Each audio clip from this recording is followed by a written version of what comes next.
Chapter 244. The dense forest was still somewhat damp. Most likely the earliest storm last night had ravaged this part of the forest. Everywhere was wet.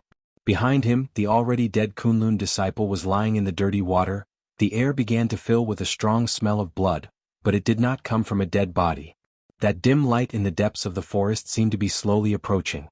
Because the sky was dark, the forest was too dark, and there were many trees blocking the view, so Lu Chen could not see clearly what it was. He could only vaguely see that it was a huge monster, but it did not look like a human, so most likely it was a demon beast. Lu Chen's heart sank. He suddenly thought that during this escape, especially after entering this part of the forest, he did not see a single demon beast. This was obviously not right. And from the sharp breath coming from the front, he was afraid that the demon beast that suddenly appeared was not a good one. Bloodthirsty and violent was unavoidable. Encountering this kind of thing, the best way was of course not to take it head-on, not to mention that Lu Chen's current situation was not much different from a lamp that had run out of oil. He was just short of collapsing with one touch.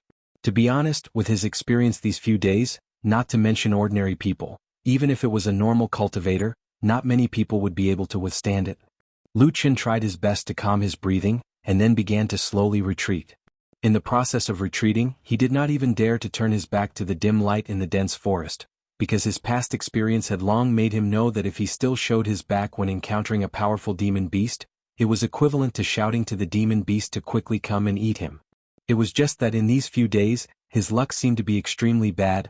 He had only retreated 3 or 4 steps when suddenly a gust of cold wind came from the forest behind him. Lu Chen's expression changed. He looked back and saw that in the forest, 2 figures slowly appeared.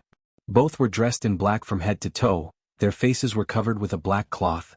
One was holding a long sword, the other was holding a strange weapon like a flying ring. Looking at their attire, coupled with their undisguised murderous aura, as well as the deep-seated hatred in their eyes, it was 100 times stronger than the Kunlun disciple. They were obviously from the Three Realms demonic sect. Lu Chen sighed. After hesitating for a moment, he still slowly turned around, facing the 2 demonic sect disciples, giving his back to the mysterious demon beast in the forest. Sometimes, humans were actually much more terrifying than demon beasts. Traitor. An angry roar filled with disdain and hatred came from the masked man in black. The 2 men did not have the slightest thought of tolerating Lu Chen's breathing or understanding that he was seriously injured and at the end of his rope. Without hesitation they launched an attack. Their weapons flashed with a cold light as they fiercely slashed at Lu Chen. It looked like they wanted to immediately cut Lu Chen into pieces. The sword wielder charged straight into the middle of the door, while the person holding the strange flying ring weapon suddenly split into 2 in midair after activating his weapon. He split into 2 and circled around to both sides, actually forming a pincer attack with the other person. The killing situation was set in an instant. Without the slightest thought of tolerating Lu Chen's mercy, Lu Chen's breathing became heavier, his eyes cold. Suddenly the veins on his neck bulged, his entire body looked as if it was about to collapse in the wind. Without knowing where the strength came from, he suddenly shot forward, completely disregarding the 2 flying rings flashing with cold light behind him, directly pouncing towards the sword-wielding man in black. That man in black seemed to be taken aback, but he had no intention of retreating. Instead he gave a hideous laugh. The sword in his hand became even more intense, directly chopping over. Anyone could see that right now Lu Chen's entire body was covered in injuries. The situation was terrible. Right now it was just a deathbed struggle. Lu Chen's hurried leap caused him to temporarily pull some distance away from the flying rings behind him. However, the swift and fierce sword light in front of him abruptly closed in. In an instant it was already right in front of him.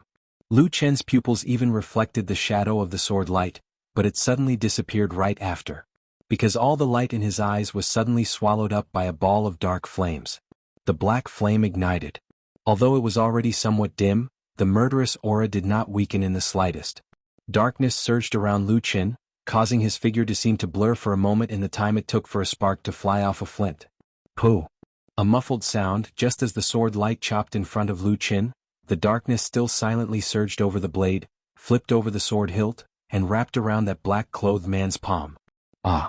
The black-clothed man who had been brimming with killing intent suddenly howled loudly, as if he had suffered unimaginable pain in that instant. Even his voice was so sharp that it seemed to have deformed, causing the other black-clothed man not far away to jump in fright. The black flames burned on his hand, directly burning into the flesh. The long sword fell to the ground with a bang sound. An icy but familiar cold energy gathered from his wrist. once again merging into Lu Chen's dantian. As if bitten by the world's most terrifying venomous snake, that black-clothed man fell to the ground and began to struggle with all his might, but at this time the two flying rings were already chasing after him again. Lu Chen's body swayed as if he wanted to dodge, but his body staggered, unexpectedly not dodging. Pu-piu sound, the two flying rings directly pierced into his back.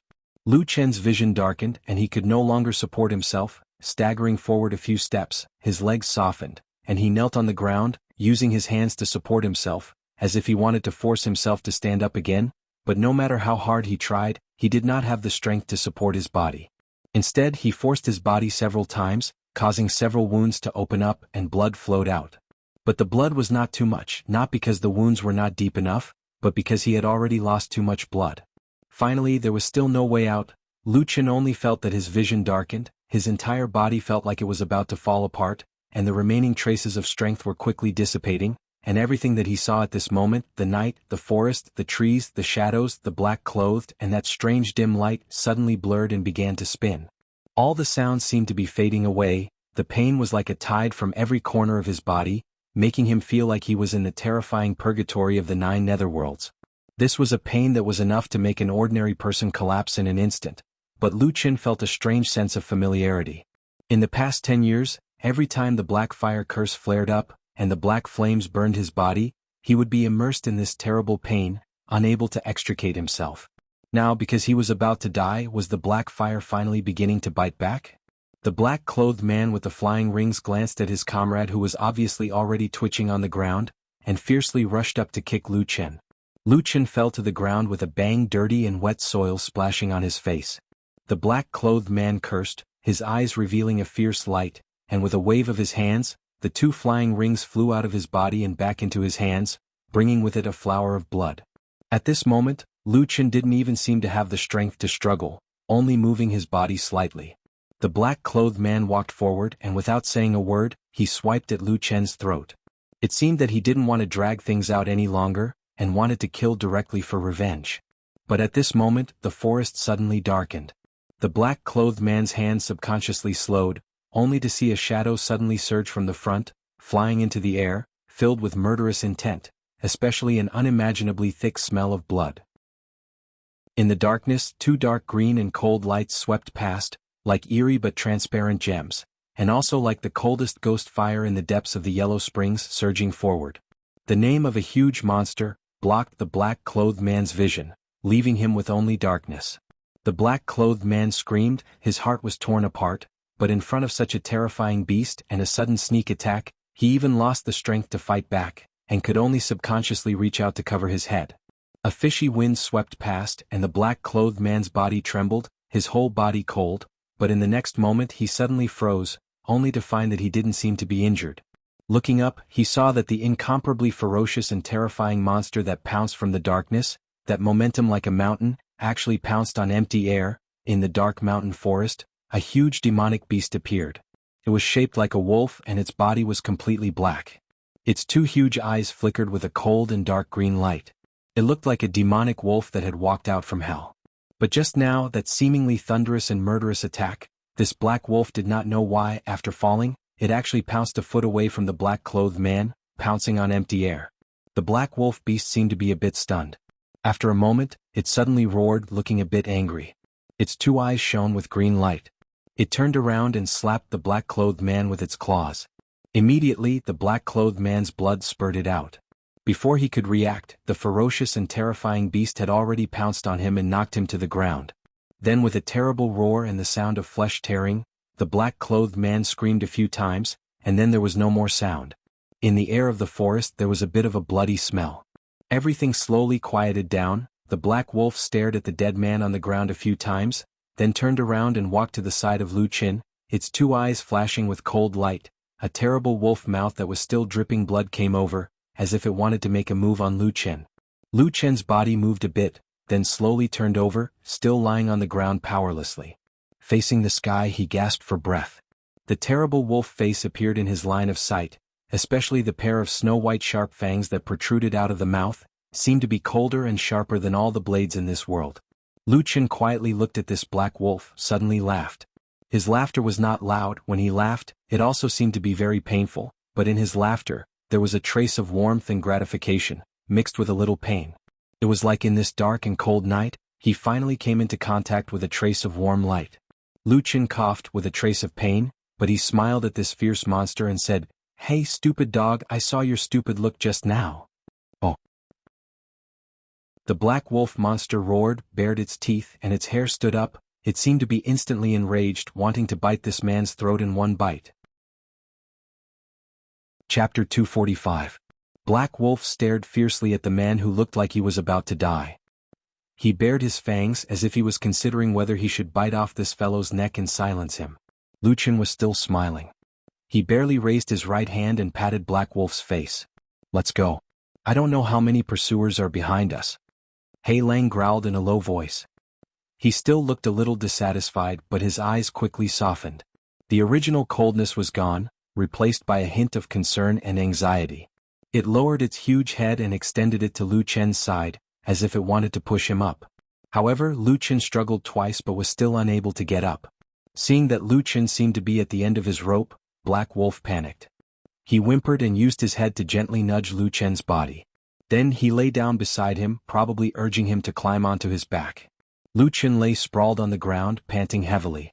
His face was frighteningly pale. He looked like an exhausted dead dog. Black Wolf waited for a while. Seeing that Lu Chen was still motionless, he could not help but let out a low growl. After hesitating for a moment, Black Dragon suddenly stood up and bit towards Lu Chen. He bit the upper part of Lu Chen's arm and suddenly flung it. With a whoosh, a huge force came over. Lu Chen's entire body was involuntarily flung up. At the same time, several wounds on his body burst open again, causing Lu Chen to let out a muffled groan. The muscles on his face twisted, and in the next moment his entire body was lying on Black Wolf's broad back. The soft but tough black fur carried a trace of warmth. In this cold night there was a reassuring warmth. Black Wolf looked back at him as if he was worried. Lu Chen panted for a moment. Even though there was blood at the corner of his mouth, he still laughed softly and said, "Well done. You can go now." The Black Wolf growled in a low voice before turning around and walking away. The forest in front of him was deep, and the shadows of the mountains were heavy in the distance. It had only taken 2 steps when Lu Chen, who was on its back, suddenly whispered, "Don't go back. Kunlun Mountain can no longer accommodate us." Hei Lang's footsteps came to a halt. Its eyes were filled with doubt, but it did not question Lu Chen's words. However, it still howled at the majestic mountain in the distance as if it was pointing at something. Lu Chen suddenly became silent. He lay on Black Wolf's back, his head buried deep, his hands hanging weakly by Black Wolf's side. There was a hint of indifference in the air. Black Wolf seemed to be a little uneasy, and kept turning his head to look at Lu Chen. After a while, Lu Chen said in a low voice, "There's no need to look for EX and she?" Dead. A terrifying howl suddenly burst forth from the Black Wolf's mouth. A dark green and cold flame instantly appeared in its huge eyes that had recovered. It was like a burning flame. It suddenly raised its head and stared at the deep night and the distant mountain in front of it. Killing intent was like a tide, emanating from the giant beast, as if it wanted to tear everything in front of it to shreds. It suddenly took a step forward, as if it was about to rush into the darkness in the distance. A hand covered in blood gently blocked its path. A moment later, Lu Chen's voice sounded in Black Wolf's ears. It seemed to carry a trace of calmness. "There's no need to go. I've already avenged her." Hei Lang's front foot paused in midair, and after a while, it slowly retracted it. It turned its huge wolf head and stared at Lu Chen with its terrifying green and murderous eyes. Lu Chen had no intention of avoiding it, and only nodded lightly at the giant wolf. The dark green flame slowly calmed down and was replaced by an indescribable deep sorrow. The huge black wolf was silent. It stood where it was for a long time. It was as if many scenes from the past flashed past its eyes. In the valley of the land of chaos, there was a girl who was smiling like a flower. She hugged it and pouted her lips carefully. Her warm embrace, her kind smile, and her long-winded nagging. She was always smiling, she was always gentle, and she was always a little stupid. Even when they broke up, she would go the wrong way, but the night was so cold, the world was so cruel, and when the lives that should have died finally struggled to survive in her hands, the light fell on their hearts. Hei Lang carried Lu Chen on its back, slowly turned around and walked in another direction, towards the south where its back was facing the tall mountain. The mountain forest was silent, and darkness and silence shrouded the surroundings. Lu Qin silently lay on its back, one man and one wolf, gradually walking away. But just as they were about to walk into the darkness, suddenly that black wolf turned around, its huge eyes wide open, staring at the dark world, and let out an incomparably mournful howl. The howl spread far away, reverberating between the heaven and earth, reverberating in the night wind, and gradually fading away, as if it was a memory of the past. Then they finally walked into the darkness, disappearing into the distance. On the majestic Kunlun mountain, it was now deep in the night. On the heavenly Kuan peak, in the solemn and majestic Xingyang hall, Daoist Qian Deng finished his last task, and stood up from the spacious main seat. The chair was extremely spacious and looked very imposing. The wood used to make it was the extremely rare blood-wing sandalwood. It was a 4-vein top-grade spirit wood and was priceless. It wouldn't be an exaggeration to say that it was one of the most precious chairs in the world. Only a famous sect like the Kunlun party, which had been passed down for 5,000 years and had never been severed, could possibly have such a profound heritage and such a treasure. As the highly respected Yuanying spiritual master of the Kunlun party, Daoist Qian Deng naturally knew the origin of this blood-wing sandalwood throne, and also knew that in the long years of the past, only the spiritual masters of the Kunlun party had the qualifications to sit on this chair. He had wanted to sit on this chair for a very, very long time.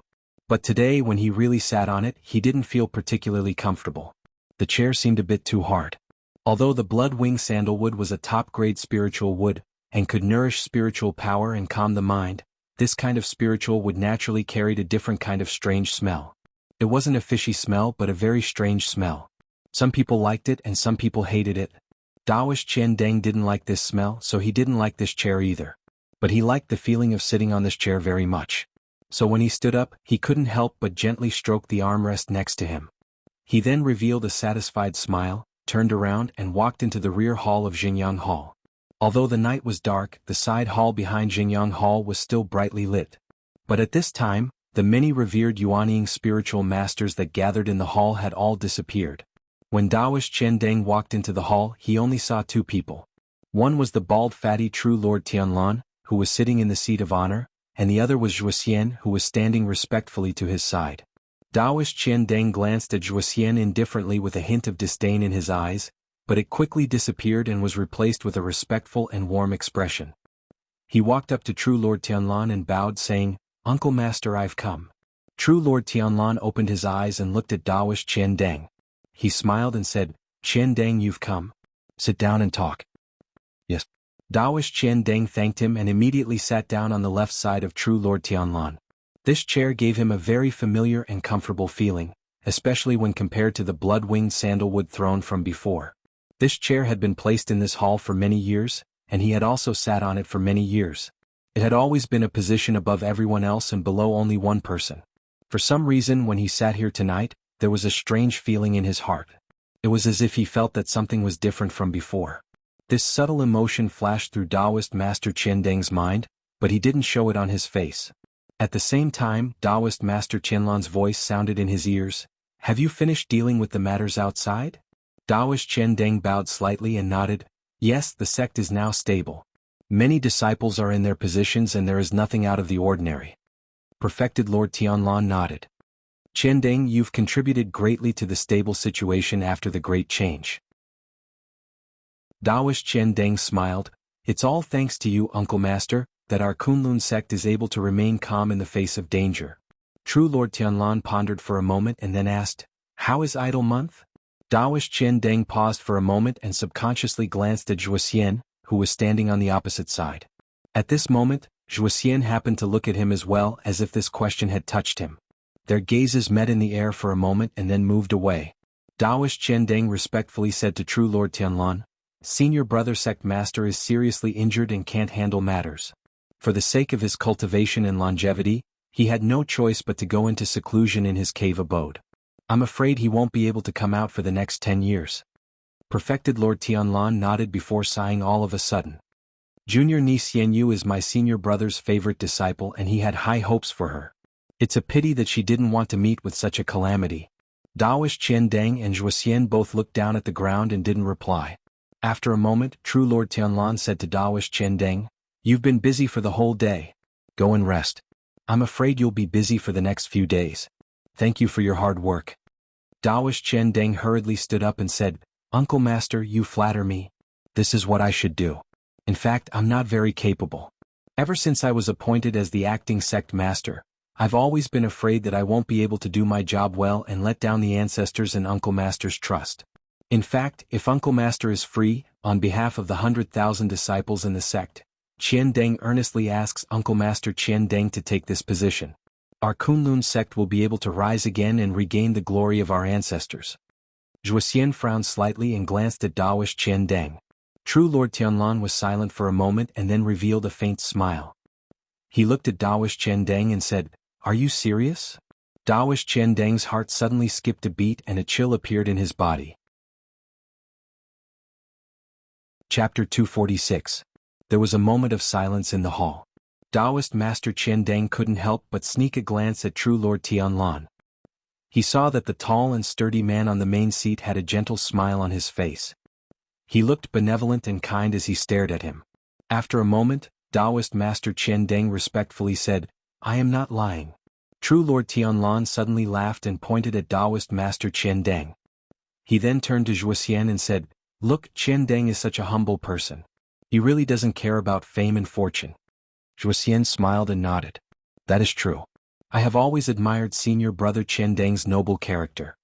Daoist Master Qian Deng smiled and nodded at Zhuoxian. His eyes also softened. At this time, True Lord Tianlan said, There are many complicated matters in the sect. I also have a lot of things to do in the Immortal Alliance, so it is better that you take this seat. Daoist Master Qian Deng's heart relaxed, but his face still showed some fear and trepidation. He spoke for a while more before taking his leave. Watching Daoist Master Qian Deng's departing figure, the smile on True Lord Tianlan's face gradually faded. When the figure of the current acting sect master of the Kunlun party disappeared from his sight, True Lord Tianlan's face was already indifferent and calm. It was quiet in the side hall. Zhuoxian stood silently at the side, his eyes looking at his nose looking at his heart. After an unknown amount of time, no one spoke in the hall. Zhuoxian's body didn't move at all, but a faint trace of cold sweat seeped out of his forehead. Just when the sudden cold atmosphere was about to suffocate everyone, Perfected Lord Tianlan, who was sitting on the main seat, broke the silence and said, Xianyue is your senior brother. Aren't you going to see him? When Zhuoxian heard this person's voice, he let out a breath with great difficulty. However, after hearing these words, his relaxed heart instantly tightened again. He didn't dare to have the slightest hesitation and said, I didn't go to see him. Senior brother Xian, you didn't see the big picture and didn't judge people well. There have long been complaints in the sect. Now that he's in seclusion to recuperate, Martial Uncle is showing him mercy. I thank Martial Uncle on behalf of Senior Idol Month. Perfected Lord Tianlan's expression was indifferent, as though he didn't react to Zhuoxian's flattery. Instead, after pondering for a moment, he suddenly thought of something and said to Zhuoxian, I remember that senior brother Bai Chen just took in a new final disciple a few days ago. She's a girl in her early teens and is extremely talented. Her name is White Lotus. Where is she now? Zhuoxian's heart skipped a beat. He hurriedly bowed and replied, reporting to Martial Uncle, junior sister is young and playful. On the night of the full moon, she went down the winter peak by herself. I haven't seen her since then. Perfected Lord Tianlan frowned slightly before saying to Zhuoxian, Senior brother Bai Chen has just passed away. How can his disciples not observe mourning in front of his coffin? Go find her and bring her back. Don't let senior brother's disciple wander outside the Kunlun party. Zhuoxian took a deep breath and felt his body turn slightly cold. However, he still replied respectfully, Yes, I understand. I'll definitely bring her back. Perfected Lord Tianlan turned his gaze and stared at Zhuoxian for a moment before nodding. His expression eased up a little, as though he was about to say something. However, at that moment, there was a series of footsteps outside the side hall, followed by a clear voice. Disciple He seeks an audience with Perfected Lord. Perfected Lord Tianlan glanced outside the door before nodding at Zhuoxian. Zhuoxian bowed and retreated. After walking to the door, he saw He standing a few feet away from the door, waiting patiently. Zhuoxian revealed a smile and nodded at He. He returned the smile and said, Greetings, Uncle Master Zhua. Zhuoxian said, Go in. Uncle Master Tianlan is inside. After saying that, the two of them brushed past each other. He took a deep breath, then strode forward and walked in with steady steps. Disciple He greets Perfected Lord. He's voice seemed to be particularly steady and powerful, echoing in this secluded hall. Perfected Lord Tianlan glanced at him with a faint smile on his face. You're here. Sit down and talk. Thank you, Perfected Lord. He sat down next to him with a respectful expression. Perfected Lord Tianlan said, You did very well this time. I'm very satisfied. He hurriedly stood up to express his gratitude. However, his expression still seemed a little unnatural at this time, probably because he thought of what he had done. Tianlan waved his hand to indicate that he didn't need to be so polite. After a moment of silence, he took a step forward and said, Perfected Lord, disciple came here today to report something to you. I've just come back from Kunwa City. Since last night, when we found many demons from the devil cult, our Kunlun disciples had a fierce battle with them. Now it can be said that we have a complete victory. But, speaking up to this point, he suddenly paused as if he was a little hesitant. Perfected Lord Tianlan glanced at him and said, But what? He hesitated for a moment and said, But I heard that yesterday in Kunwa City, a demon from the devil cult with a strange black fire attacked the Su family and killed many people, including the beloved son of the Su family's master, Sumo. He also injured junior martial sister Su Qingjun. Perfected Lord Tianlan's expression was still indifferent. It was impossible to tell whether he was happy or angry. He just said calmly, It seems that this demon isn't weak. He said, That's right. After an investigation, it was found that he was a spy who sneaked into our Kunlun sect. He was a part-time disciple called Lu Qin. Perfected Lord Tianlan's eyes flashed and he said, This person is so cunning? He nodded and said, That's right. We chased after this person, but he is sinister and cunning. We don't know how he escaped from Kunwa City, but he also injured several of our disciples along the way. Now, according to the last news we received, he has probably escaped to the south. The south. Perfected Lord Tianlan murmured. A moment later he said, Could it be that he escaped to the disorienting land? He said, That should be it. The disorienting land is the most chaotic place in the world. It's dangerous and unpredictable. Throughout history, there have been countless desperados and ferocious villains who have fled there when they have nowhere else to go. At the same time, there are also many remnants of the devil cult there. Presumably that thief also went there. Perfected Lord Tianlan was silent for a moment and said, I heard that there were many demons from the devil cult inside and outside Kunwa City last night. Why did you only pay attention to this person? He said with emotion, Perfected Lord, this person has been lurking in our Kunlun sect for a long time and has done countless evil deeds in secret. Now he has even killed and injured our disciples, which can be said to be a heinous crime. Disciple is untalented, but I'm willing to personally go to the disorienting land to kill this person and take his life to comfort the souls of our fellow disciples who have sacrificed themselves. A sharp light flashed across Perfected Lord Tianlan's eyes. The light at that moment seemed especially dazzling and almost as sharp as a knife. However, he just finished speaking and was lowering his head, so he didn't see this fleeting scene. Perfected Lord Tianlan didn't speak right away. Instead, he pondered for a moment and said with a calm expression, I didn't expect you to be so courageous. It's rare in the sect. But I have a feeling that you probably have something to say to me, right? Suddenly, he bent his knees and knelt down in front of Perfected Lord Tianlan. He kowtowed and said in a deep voice, Perfected Lord, please forgive me.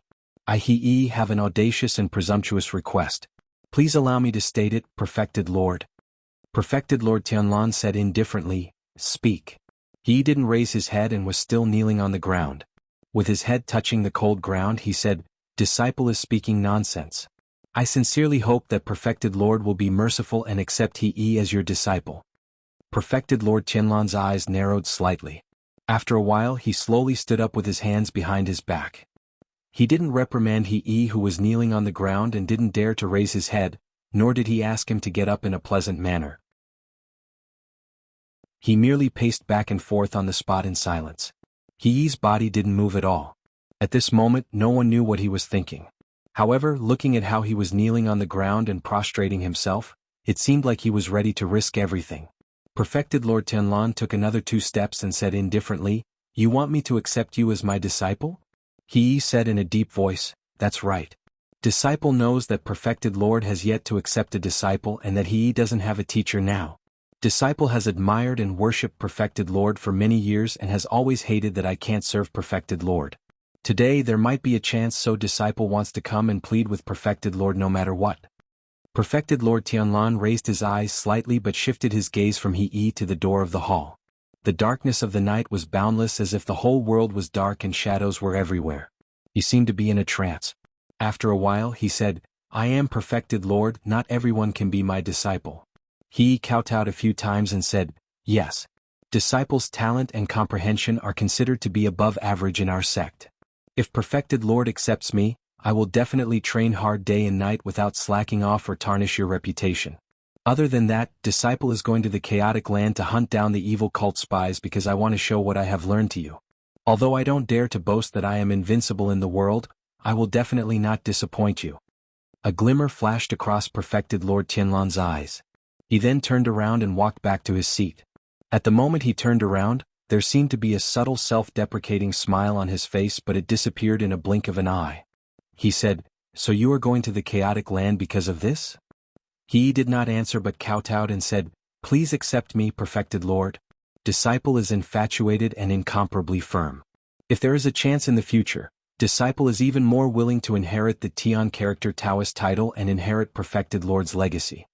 Perfected Lord Tianlan's footsteps suddenly stopped. He stood still for a moment and his voice suddenly became much deeper. He said, you still want my Tian character Taoist title? He gritted his teeth and said, please grant me my wish, Perfected Lord. Perfected Lord Tianlan was silent for a long time with an indifferent expression, as if no one could tell what he was thinking. After a long time, he suddenly waved his sleeves and walked out. When he passed by He, who was still kneeling on the ground, he said indifferently, we will talk about this after you go to the chaotic land and kill that person. Chapter 247. There was no one left in the quiet forest. There was only the mess left after the intense battle and 3 lifeless corpses lying in the forest. Among the 3 corpses, 2 of them were the devil cult's disciples who were dressed entirely in black, while the last one was the Kunlun sect's disciple who was the first to rush over here to kill Lu Chen. However, the 3 of them had collapsed at a place that was about the same distance away, yet they were emitting a similar stench of blood. A gust of wind blew through the forest, bringing with it a faint aura. After a while, there was a sudden whistling sound coming from afar. Not long after, it arrived nearby. After a gust of wind swept past, several figures appeared. They were all people dressed in black. The 3 corpses on the ground entered their line of sight immediately. Someone immediately let out a cry of shock. Then a few people quickly went forward to check. The remaining people had cautious looks in their eyes. They held their weapons and guarded their surroundings, carefully looking into the dark depths of the forest around them. In the end, these black-clothed men were certain that the people on the ground were already dead. There was no way to save them anymore. Each of them stood up with an unpleasant expression. It seemed that one of them, who was hot-tempered, even used his leg to kick the dead Kunlun disciple as he cursed. A strange wind blew past. 2 figures descended from the sky and landed on the ground. They were Fan Tui and Chen He. When the surrounding black-robed men saw them, they all bowed and paid their respects. Fan Tui nodded his head slightly. Then he walked to the side of the 3 corpses with Chen He and squatted down to examine them. A strange expression appeared on his face. He wanted to say something but stopped himself. Instead, he extended his hand and waved at the surrounding black-robed men. The rest of the black-robed men quickly walked away without a word, leaving only Fan Tui and Chen He at their original spot. Only then did Fan Tui look at Chen He. He had a look of surprise on his face. He said to Chen He, "What kind of magical technique did this guy use? Why is it so strange?" Chen He also had a serious expression. His gaze swept past the wounds on the corpses in front of him. He said softly, "I have never seen this before either." Fan Tui thought for a moment and said, "You said that this person is very likely to be the traitor from the Battle of the Desolate Valley 10 years ago. It is said that that person was the proud disciple of Elder Yun Shouyang before he rebelled. Could it be that this is also a mysterious technique that is secretly passed down in our holy church?" Chen He shook his head and said, "It doesn't seem like it. At least, I've never seen or heard of the holy church having such a strange black flame devil skill. However, these traces seem to be similar to the witchcraft of some southern barbarians in the land of chaos." Fan Tui furrowed his brows and said, "Does this mean that we have misjudged him?" Chen He clapped his hands and stood up. A cold smile appeared on his face as he said, "There should be no mistake. No matter what, it is a joyous occasion to be able to discover this traitor. It is also a blessing from the ancestors of the Holy Church. As long as we can kill this traitor, we will be able to comfort the countless brothers of our sect who have died tragically over the past 10 years. If we don't kill him, if we don't tear this person into 1,000 pieces, it will truly be difficult to vent the hatred in my heart. Fan Tue nodded his head and said, "That is indeed the case. Then let's continue the chase. That traitor should already be injured. He won't be able to escape quickly." Chen He agreed and walked forward with Fan Tue. Not long after, they walked into the darkness. The group of black-clothed people behind them also quickly followed. Occasionally, someone would sigh regretfully and look back. No one cared about the 3 people who had died on the ground. Perhaps in the future they would silently rot in the forest like this, turning into dust and returning to this vast forest, becoming a part of the earth between the heavens and the earth. However, not long after they left, a petite white figure suddenly appeared in this dark forest. An extremely beautiful young lady appeared from the darkness. She first looked in the direction that the Devil Sect members had left in. After confirming that there was indeed no one lying in ambush there, she lowered her head and began to observe the 3 corpses. However, what was strange was that she was not concerned about the Kunlun disciple, nor was she concerned about the person who was wielding the long sword that Chen He and Fan Tue had been examining. Instead, after calmly looking at the 2 people beside her, this young lady's entire attention was on the Devil Sect disciple who was originally wielding the flying hoop. There were no traces of the black flame curse on this person's corpse. Instead, there were a number of large, bone-deep wounds that cut across his body, causing one's hair to stand on end. It was as if a terrifying beast had pounced on him and wreaked havoc, leaving behind a bloody wound that was too horrible to look at. This beautiful young lady did not look old, but she did not show the slightest hint of fear in the face of such a terrifying wound. Instead, she observed the person's chest with unusual calmness. After taking a closer look, the young lady's expression suddenly turned serious. She stood up and let out a cold grunt. Then she muttered to herself, "That black dog has indeed advanced to become a holy beast. I knew that my guess was right." As she spoke, her eyes darted around as if she was thinking about something. She was a little hesitant. After a moment, she turned her head to look at the Kunlun mountain in the distance. Then she turned her head to look at the even further south. After comparing the 2, she suddenly twisted her lips and walked toward the south. It was almost exactly the same direction that Lu Qin had fled in a few hours ago when he was still here. The huge black wolf galloped through the cold and dark night. The speed was extremely fast, almost like the wind. However, the thick and broad back of this black wolf was unusually stable. Coupled with the soft wolf fur and the warmth that came from under its skin, it made Lu Qin feel as if he had arrived at the most beautiful place in the world. Even though the night was still endless, Lu Qin himself did not know where he was going. However, if he were to head south, he had a rough idea of where he would be heading. It would be nothing more than entering the disorienting lands. There were many people who went to the disorienting lands. Apart from the countless low-level rogue cultivators, there were also many disciples of various sects who had a strong background and divine powers. The disorienting lands was also the hometown of the Black Dog. The huge black wolf that was carrying Lu Qin on its back was, of course, the Black Dog. It originally had a powerful bloodline. After Lu Qin had cast a strange spell in the mysterious tree hole, Atsu suddenly erupted with all kinds of signs of power. At the last moment, after the strange full moon, it obtained the power of the full moon and broke through the records of the holy beasts in the southern barbarian tribes. In the process of advancing, Atsu obtained great power. At the same time, its powerful bloodline also displayed great primitive power under the rare moonlight. Almost all of the wounds on Atsu's body had healed. However, the most surprising thing was that the black dog could see again in one of its eyes that had been damaged. It could see again. Atsu's power had skyrocketed by 10 times. Even its body had become unusually large, filled with a strong sense of power. Lu Qin had never seen a so-called holy beast before. He only knew a little about the advancement of holy beasts. However, when this huge black wolf appeared in front of him, Lu Qin could almost recognize it at first glance. It was Atsu. Atsu also recognized him. When it saw that Lu Qin's body was covered with wounds and he looked like a lamp that was about to run out of oil, Atsu looked very anxious. However, in the end, it still brought Lu Qin away from this place. As he ran south, the wind howled.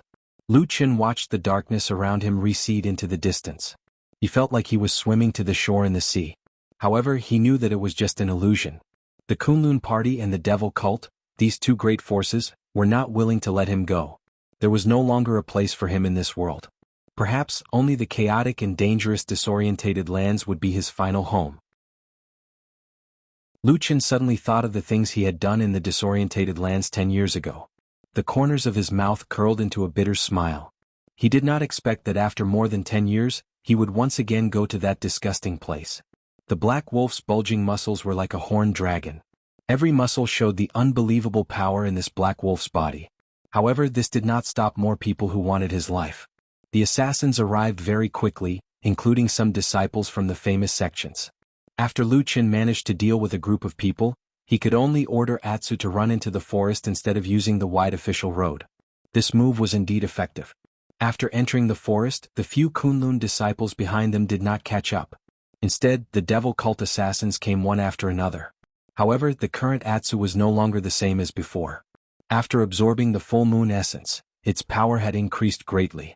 It was possible that it was now a very powerful mutt in the vast land of the divine boat. This so-called powerful was because when they hid in the forest, Atsu would secretly lurk in the darkness for a while. Then after a while when it came back, Lu Chen saw something at the edge of Atsu's mouth. It even carried a faint smell of blood. That was a certain part of the body of the assassins who were chasing after them. On about the 7th day, Lu Chen and Atsu, who had been trekking over mountains and rivers, suddenly saw a familiar scene in their memories. It was the Dragon and Tiger Mountains side by side. Between the two mountains, there was a long and narrow passage that extended deep inside. Far away in the distance, was the world's most dangerous place, the disorientated lands, which made all the cultivators in the world change their expressions at the mention of it. Lu Chen's body was originally like a lamp that had run out of oil. But after these 7 days of fleeing, the toughness of his body was once again displayed. He actually started to slowly recover his vitality. But when they started to walk towards the Dragon and Tiger Mountains, preparing to enter the passage and enter the disorientated lands, Lu Chen, who was still sitting on Hei Lang Atsu, suddenly sat up straight and then used his hand to lightly pat Atsu's head. Atsu immediately obediently stopped. Lu Chen looked ahead, his expression suddenly became somewhat ugly. He saw that in front of him, on the passage between the valleys, there was actually a lady standing there. Her appearance was charming and beautiful, her figure was exquisite and graceful. The front of her clothes seemed to be unbuttoned, faintly revealing some snow-white fullness. It actually had a kind of charm that could hook one's soul. But what was even more strange was, on that lady's face, there was a grave and stern expression. Even in that bright gaze, there was a bit of cold murderous intent. Just like that, she looked towards Lu Chen. Chapter 248. After fleeing for so many days, Lu Chen's injuries still hadn't fully healed. However, compared to when he had just escaped from Kunwa City, he was already much better. At the very least, he could now walk with some difficulty. However, ever since the Black Wolf Atsu advanced on the night of the full moon, it seemed as if it had changed completely. From day to night, it seemed as if it had endless energy and didn't feel anything while carrying Lu Chen on its back. Thus, Lu Chen simply used it as a mount all the way to the south. However, aside from the fact that Atsu sometimes ran too fast and was a bit bumpy, having such a mighty and domineering big black wolf as a mount was indeed very impressive and convenient. In fact, the reason why Lu Chen's injuries were able to recover so quickly was largely due to the fact that Atsu carried him all the way. Not only did it avoid most of the pursuers, it also saved him a lot of energy. However, now that they were in front of the Dragon and Tiger Mountains, they could enter the land of confusion through the canyon. Although it wasn't like they could fly freely in the sky and swim freely in the vast sea, it was still safer in the chaotic and dangerous land of confusion. However, at this moment, the woman who appeared in the narrow and long path in the canyon looked rather frail. She stood in the middle of the path and blocked the only path between the two mountains. Lu Chen jumped down from Atsu's back and slowly walked to the entrance of the canyon with Atsu following behind him. At this moment, the black wolf's body was abnormally huge. Just standing there, it seemed as if it wasn't much shorter than Lu Chen. With a pair of large wolf eyes and a mouth full of razor-sharp teeth, it was extremely imposing. It could be said that it was ferocious as it glared fiercely at the woman in front of it. Lu Chen raised his head to look around and frowned slightly. He had lived in Crescent City for a period of time, so he wasn't unfamiliar with the area around Dragon and Tiger Mountains. If he remembered correctly, this small path in the valley was usually not so quiet. Even though there weren't many people here, it was common to see people coming and going. However, at this moment, apart from him and the woman who blocked the way, there was no one else in front of and behind the Dragon and Tiger Mountains. At this moment, the tall mountains were covered with green trees and vines. Occasionally, the cries of apes and birds could be heard. This was the only sound in this place. Everything was cold and cheerless to the point it was slightly unusual. Lu Chen's gaze once again descended onto the woman. He was just about to speak when his gaze suddenly focused because he saw a red-colored jade embedded on the woman's chest where the collar that stuck closely to her fair skin. It was shaped like an aureole and its color was bright red and gorgeous. It looked lifelike and it actually seemed as if it would flap its wings and soar into the sky. Lu Chen took a deep breath, his expression suddenly became serious. Looking at this woman, his voice also became deeper. Shuang? Shuang was a woman's nickname, her real name was Shuang. She was the current leader of Fiyunji in Zhangxiameng. In Zhangxiameng, where cultivators were as numerous as the rain and experts were as numerous as the clouds, those who could hold the position of a division and a hall's leader were not simple people, not to mention Fiyunji, this kind of frontline hall that had been fighting tit for tat with the evil faction all year round, attacking each other and killing each other. Shuang became the leader of Fiyunji 10 years ago. Her identity and origin had always been mysterious. Her master's skills, supernatural powers, magical weapons and so on were all mysteries. Outsiders only knew that this woman had a seductive and beautiful appearance, but her way of doing things was very experienced. She was strict with her subordinates and even more ruthless to her enemies. Over the years, the number of evil faction disciples that died in Fiyunji's hands was uncountable. Furthermore, it was said that within the evil faction, there was an assassination list that recorded the enemies of the evil faction that they had a blood feud with. They were the enemies that the evil faction would kill at all costs, and Shuang was ranked third on this assassination list. Other than that, Shuang herself was also a rather legendary woman in Zhangxiameng. Because of her high cultivation and natural beauty, coupled with her high position, she attracted the attention of countless people. Of course, there were also those who coveted her. But over the years, Shuang had always kept people at a distance, treating almost everyone with the same indifference. Of course, this was a very offensive way of doing things. Of course, if someone really coveted her beauty, no matter how much she feigned civility, as long as she didn't go to bed with him, she would still offend him. This was a very common thing in the cultivation world where male cultivators were the majority. But compared to other female cultivators, although Shuang had always been a maverick, she did not suffer any setbacks because of this. The biggest reason for this was that she actually had a huge and powerful backer behind her, and that was Supreme Lord Tianlan. Fiyunji was a sect that Supreme Lord Tianlan had single-handedly established, and he had never allowed any outsiders to interfere. Over the years, Shuang had even become the #1 general under Supreme Lord Tianlan's command in Zhangxiameng. No one dared to provoke her because they were afraid of hurting her. Lu Chen had never seen this legendary woman in Zhangxiameng, but he had once lived in seclusion for 10 years with the help of Fiyunji, so of course he had heard some things about Fiyunji. He had also heard some stories about Shuang, especially about her appearance, which had been described countless times in the legends. And when he called out the two words Shuang, the woman's gaze also fell on his face. Her eyes were very bright, and just like the legend said, because they were too bright, they seemed a bit fierce, as if they could see through a person's flesh and go straight to their heart with a single glance. And after looking at Lu Chen for a moment, the woman also opened her mouth and said, "Lu Chen?" Lu Chen was slightly surprised and said, "You know me?" Shuang stared at him and said, "You are the greatest shadow of my Fiyunji in the past 10 years, how could I not know you?" Lu Chen's expression changed slightly, then he took a deep breath and looked at Shuang. For a while the two did not speak, faintly facing each other on this valley path. After a while Lu Chen said, "Please make way, I want to go over." Shuang had no intention of making way. She calmly looked at Lu Chen and suddenly said, "Do you know that the fate of a shadow is to never see the light in this life?" Lu Chen didn't say anything. Shuang continued, "What you did in Kunwu City was the same as bringing about your own destruction, do you know that?" Lu Chen glanced at her, but he still remained silent.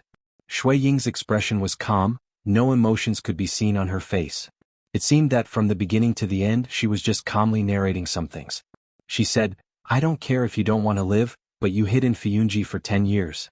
Have you ever thought about what will happen to the people who have taken care of you all these years? The devil cult will definitely pursue you relentlessly. If they catch you, my subordinates will probably be dragged into this mess." Shuang looked at Lu Chen and said, "If that's the case, I feel that since you're already in a hopeless situation, you might as well die earlier. What do you think?" Lu Chen suddenly smiled and said, "You want me to die?" Shuang said, "I think it's better for you to die than to live. At least you won't be a burden to others." Her eyes suddenly became a bit colder, looking as cold as a frosty blade. She said, "In any case, you've already caused the deaths of many people, right?" Lu Chen's expression instantly became cold. It seemed that these words still stung him. This woman, Shuiying, was indeed as sharp as the rumors said. However, he still endured it. After a moment, he indifferently said, "You're in charge of Fiyunji, so I think you should know my identity and background." Shuiying sneered and said, "Of course I know. A few years ago, I even went to Qingshui village to secretly see you." Lu Chen was startled. He didn't have any impression of this woman in his memory. Presumably, Shuiying had been spying on him without his knowledge. This gave him a strange feeling. However, now was not the time to think about these things. He looked at Shuiying and said, "You came here to stop me. Was it his idea?" He was Lu Chen didn't say and Shuiying didn't ask either. However, they both seemed to know in their hearts. Shuiying only shook her head and said, "Now that things have come to this, even Fiyunji can't protect you from publicly using evil arts in the big city. We can only say that it has nothing to do with you. Even for the sake of our own Fengyu, after today we might even arrange for people to come and kill you. Do you understand?" Lu Chen's expression was normal. He nodded and said, "I understand, I don't blame you." Shuiying snorted, looking somewhat disdainful. However, the originally sharp gaze in the depths of her eyes seemed to have softened a little. Then she took a step to the side and opened up half of the path. She said, "You can go. In the future, if you're found by the evil sex demons before you get caught, I advise you to kill yourself." Lu Chen strode forward, Atsu following closely behind him. As he walked past Shuiying, Lu Chen's footsteps suddenly stopped. Atsu also quickly noticed and immediately stopped. Then, it bared its teeth and stared at Shuiying with incomparable ferocity. Being stared at by such a murderous beast as if it wanted to devour someone, it really made one's heart palpitate. However, Shuiying didn't seem to feel anything. Instead, she focused her gaze and stared back at Atsu. That gaze seemed to be even more ferocious and savage than the black wolf. It was as if in the next moment, this woman was prepared to skin the black wolf and cook it into a big pot of hot soup. Moreover, her aura instantly surged and actually directly suppressed Atsu. Atsu let out a whimper and jumped away in shock. As a demonic beast, its sensitivity to the strong far surpassed that of a human's. Atsu immediately ran forward, and in a single breath, he ran several zhang away before stopping. Then, with a lingering fear, he turned his head back and looked around. Lu Chen's expression didn't change. He only stood in front of Shuiying and stared at her. Shuiying turned her gaze from Atsu and looked at him calmly. "What is it?" Lu Chen said, "I think there's something wrong with what you said earlier." Shuiying said, "Which one?" Lu Chen said, "Becoming a shadow, you will never see the light for the rest of your life." Shuiying sneered and said, "Am I wrong?" Lu Chen was silent for a long time. Then his voice became somewhat low. He said, "I have been in the darkness for several decades. I want to go to a place where there is light to live. I really want to know what that feels like." After saying this, he directly turned around and walked past this beautiful and charming woman who was as sharp as a knife without looking back. Shuiying stared at his back without saying a word. At this time, a gust of wind seemed to rise, blowing across the valley. A strand of Shuiying's hair swayed slightly in the wind. Chapter 249. After watching the man and wolf leave, Shuiying still stood in the same place. Her expression was plain and cold, as if Lu Chen's last words before he left had not touched her in the slightest. The wind blew through the gorge and the trees on both sides of the mountain swayed. She was the only one left in the vast mountain range. After a while, a red shadow suddenly swept out from the mountain forest on her left. It descended from the sky, made a turn in the air, and landed lightly next to Shuiying. "Sister Ing, why did you let him go?" The one who spoke was a woman dressed in red. Her features were picturesque and she was also extremely beautiful. However, compared to Shuiying's flirtatious and sharp beauty, this woman in red was a little less fierce but more passionate. Even when she asked Shuiying a question with some doubt, her face still had a somewhat passionate feeling, just like the red clothes she wore, bold and passionate. Shuiying glanced at the woman in red, and her eyes clearly softened. However, she did not immediately answer her and instead asked, "You think we shouldn't let him go?" "Of course." The woman in red said without hesitation. "This person has worked in our Fiyunji for many years. Let's not talk about how many people he knows, but he definitely knows some of our secrets. If he is captured by the evil cult, the consequences will be hard to control." Shuiying was silent for a moment, but still shook her head and said, Black Wolf has made great contributions to our Fiyunji no to Zhengxiameng and the entire righteous world. We can't treat him like those useless shadows who are just eating and waiting to die." The woman in red curled her lips as if she did not agree. Shuang glanced at her and sighed and said, "You are still young, and have not experienced the bloody days of 10 years ago when the evil cult was still flourishing. You can't imagine it just by listening to stories." At this point, there seemed to be a trace of sadness on her face. She said softly, "No matter what, we still owe him." The lady in red appeared to be extremely respectful towards Shuang. Since Shuang had said so, she did not say anything more. Instead, after a moment of silence, she turned her head to look in the direction that Lu Chen had come from and said, "Since that is the case, the evil cult's pursuers who are chasing after He Lang will most likely be here soon. Should we leave or stay?" Shuang said indifferently, "You stay here and help him hold them off for 3 days." The red-clothed woman was stunned for a moment. She pulled on Shui Ying's sleeve and said, "Sister Ying, why did you give me this difficult task again? No, I want to go back to the Immortal City with you." Shui Ying waved her hand and said, "Things have changed recently, so I won't be returning to the Immortal City for now. I might have to go to the western continent's Kunlun Mountain. There's no point in you following me. What's more, it's very difficult to defend a place now. There will be evil cult's demons coming to us. We can use this opportunity to cut off some of the evil cult's wings. I'll leave this matter to you." The red-clothed woman grunted. It seemed that she was not afraid of the bloody and murderous task that Shuang had given her. She had a calm expression on her face. However, she quickly asked, "Then what about after this matter is finished? Should I return to the Immortal City first or go to the Kunlun Mountain to find you?" Shuang hesitated for a moment and said, "You go to the disorienting land and follow He Lang." The red-clothed woman was shocked and said, "Why? Could it be that you want me to protect him?" Shuang shook her head and said, "That's not it. Just follow that person. No matter what happens, you don't need to do anything. I'll contact you after I go to the western continent. At that time, whether you leave or stay or treat him, we'll see when the time comes." The red-clothed woman nodded, but her expression changed slightly. Shuang was a meticulous woman. After glancing at her, she said, "What's wrong?" The red-clothed woman hesitated for a moment and said, "Sister Ying, didn't you just say that we owe him? If that's the case, it's understandable that you want me to protect him. But why do I hear that last sentence of yours? It seems like it might be disadvantageous to him as well." Shuang fell silent and did not speak for a long time. Just when the red-clothed woman was a little worried that she had said something wrong, Shuang sighed and said, "Whether we owe him or not, it's not up to me to decide. Isn't it just a word from our superiors?" The red-clothed woman was slightly startled after hearing this. Then a trace of sympathy appeared on her face and she said in a low voice, "If that's the case, then that man is really quite pitiful." Shuang suddenly seemed to be a little dispirited. She waved her hand and said, "Do your own thing." After saying this, she turned around and walked out of the canyon. Her speed seemed slow, but it was actually very fast. Not long after, she had gone far away. The red-clothed woman was left standing there, but she looked around in high spirits. Then she turned her head and looked into the depths of the canyon. In front of the canyon was the world's most dangerous place, the disorienting land. She suddenly smiled, as if she was a little more interested in that direction. Ever since they entered the disorienting land, Lu Chen suddenly felt the pressure on his body lighten a lot.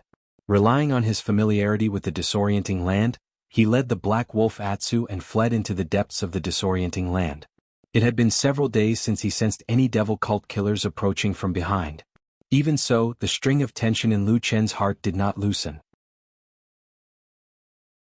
Because in this world, no one understood the true craziness and danger of the devil cult followers of the three realms better than him. Generally speaking, if one wanted to enter the disorienting land from the passage around Crescent City and Longhu Mountain, if one wanted to go deeper into the disorienting land, the most common path would be the Black Armor Mountain Cyan Sunflower Cave. It could lead to the famous Desolate Valley, and it could also reach the Dragon River that separated the periphery of the disorienting land from the central region. This was the path that ordinary cultivators would choose under most circumstances. It was relatively safe and easy to travel. However, after walking in the direction of the Black Armor Mountain for a day, Lu Chen gave up on this idea and led the Atsu in another direction. One man and one wolf walked for a few days in the vast wilderness of the Land of Chaos, traversing through the primitive forests and rivers. After making a huge detour, they finally arrived at the lower reaches of a large river. They then began to walk up from the bottom. It was a journey along the shore of a wide and calm river. There were many dangers along the way and many ferocious demonic beasts appeared. However, relying on Atu, who was now powerful, and Lu Qin, who was gradually recovering his strength, the two of them still managed to make it through without any danger. Until they arrived at a river valley. Standing at the entrance of the river valley and looking into the distance, they could see a tall mountain peak. If Lu Qin remembered correctly, that should be the Black Armor Mountain. In the river valley in front of them, under the illumination of the sun, there was a sea of dazzling and beautiful flowers in full bloom, as if they were blooming brilliantly in the sun. Everything seemed to float in front of them again as if it was yesterday. Lu Qin stood quietly at the entrance of the river valley, gazing at the sea of flowers. The Atsu stood beside him with a somewhat gloomy expression. Occasionally it would growl a few times uneasily, wagging its tail, and move closer to Lu Qin. Lu Qin nodded and sighed softly. He then reached out and touched the head of the Atsu, saying, let's go to the place where you first appeared." Of course no one knew where Atsu was first born. Even the Atsu probably didn't have this memory. But that day when Lu Qin and EXN passed through this river valley full of blood-devouring demon flowers, it was indeed the first time they saw the Atsu. Those days seemed to be fresh in their memory as if it was yesterday, but now things were the same, but people had changed. Lu Qin and the Atsu walked along the edge of the river valley, always keeping a safe distance from the beautiful but extremely dangerous blood-devouring demon flowers. In the middle, Lu Qin had also seen the open space where the dying puppy was used as bait. But now it was flat without a trace, as if nothing had happened. Where was the person? If a person died, would it be as if nothing had happened? The beauty would vanish like smoke, and after all the prosperity was gone, there would only be a bleak cold wind blowing past. Lu Qin didn't know if there was an answer to this question. He just walked silently towards the forest. The Atsu followed behind him, raised its head and sniffed the air a few times. Suddenly, it let out a low growl as if it was a little angry. They walked through the forest all the way. Although it had been a long time and the forest was full of weeds and thorns, Lu Qin still seemed to remember the path they walked through here. He led the Atsu around the strange rocks and trees in the forest, and then came to the side of the cave. Roar! Atu became even more agitated. His sharp teeth kept grinding against each other, making a terrifying sound. His eyes shone with a cold light as he scanned the surroundings of the cave. He looked like he was about to devour anyone who stood in his way. Lu Qin jumped down and looked around. He saw that the place was still full of strange rocks, but it seemed to have been abandoned for a long time. There was a lot of dust at the entrance of the cave, and he didn't know how long it had been since someone came in or out of it. He seemed to think of something and turned to look in a certain direction. At this time the Atsu also jumped to his side and looked in the same direction. Then their eyes stopped at a certain place at the same time. In the pile of rocks on the riverbank, a white bone was vaguely exposed.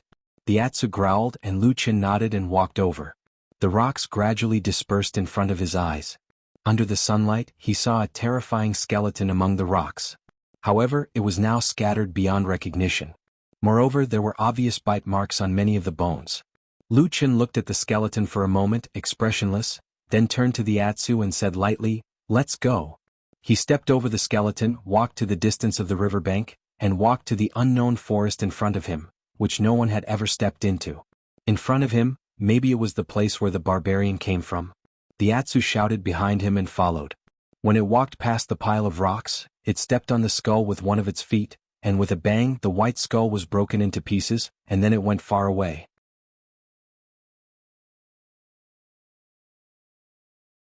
Chapter 250. The sudden battle on the night of the full moon was a great fright for Kunwu City, which had been peaceful for a long time. But to be honest, the destruction caused by this battle couldn't be considered particularly large. It was nothing more than some buildings collapsing and a few unlucky people who happened to get close to the muzzle of the gun and died gloomily. The reason for this situation was that the two parties involved in the battle, the Kunlun party and the Devil cult, were mostly young disciples. Although there were some outstanding disciples, they were generally a bit weaker.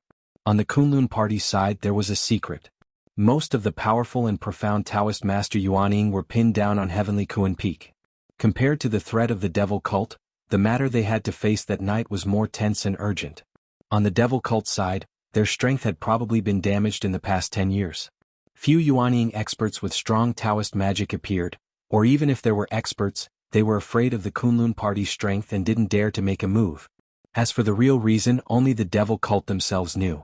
In short, after the battle on the night of the full moon, although Kunwa City was in a state of panic for a while, it was still the territory of the Kunlun party. In the following days, the Kunlun party ruthlessly sifted this lively city and cleaned up many of the shadows that were originally hiding in the dark. As the saying goes, how can one allow others to sleep beside one's bed? The Kunlun party was one of the top sects in the world, so it was impossible for them to allow the devil cult to develop their power next to them. As a result, the devil cult spies in Kunwa City were almost wiped out. After all, Kunwa City was a place where the Kunlun party had operated for countless years. They were deeply rooted in every aspect and infiltrated everywhere. Once a serious investigation was carried out, the majority of the devil cult spies wouldn't be able to hide. Following such a big movement, Kunwa City also quickly settled down. The dead were buried, the collapsed houses were rebuilt, and everything returned to its original appearance. It was bustling, flourishing as if nothing had ever happened. And what happened that night also became the topic of people's after-dinner conversations. Since ancient times, as long as it had nothing to do with them, in the eyes and hearts of most people in the world, it would end up like this. In the end, the big event would become a small matter, and then it would become a dry and colorless impression in their memories. But to those who were there, experienced that cruel battle and witnessed death with their own eyes, those memories were completely different. They were filled with sorrow, anger, and hatred that was difficult to suppress. On that night, the Su family in Kunwa City was one of the places that suffered the most damage in the whole city. Their gate fell, their high walls collapsed, and in the end many people died. Logically speaking, everyone only had one life, but there was no such thing as absolute fairness in this world. In everyone's eyes, some people's lives were more important and precious than others. After that night, the Su family sank into a gloomy atmosphere. Many people in their family died, but everyone seemed to only pay attention to the dead young man named Sumo because he was the son of the head of the Su family and Su Qingjuan's younger brother. White cloths were hung on the door, wreaths were piled up, and elegiac couplets were filled with sad eulogies that were both sincere and hypocritical. A coffin made of red nanmu was placed in front of the Su family's mourning hall. Over there, Sumo's mother's face was covered in tears, crying herself hoarse. Sumo's father, Su Tianhe, was handling many chores in front of the hall. As the head of the Su family and a man, he was obviously much more unyielding than his wife. But even so, his expression was extremely haggard. In addition to them, many members of the Su family were also in front of the mourning hall. Most of them were dressed in white, handling the unusually sad funeral affairs. Then, listening to the bitter wail of Madame Bai, all of them had complicated expressions and looked at each other from time to time. "Son, you died so miserably. It's a pity that you suffered such an unexpected disaster at such a young age. God is really blind. Why didn't the person who should die but let me, the white-haired person, see the black-haired person die?"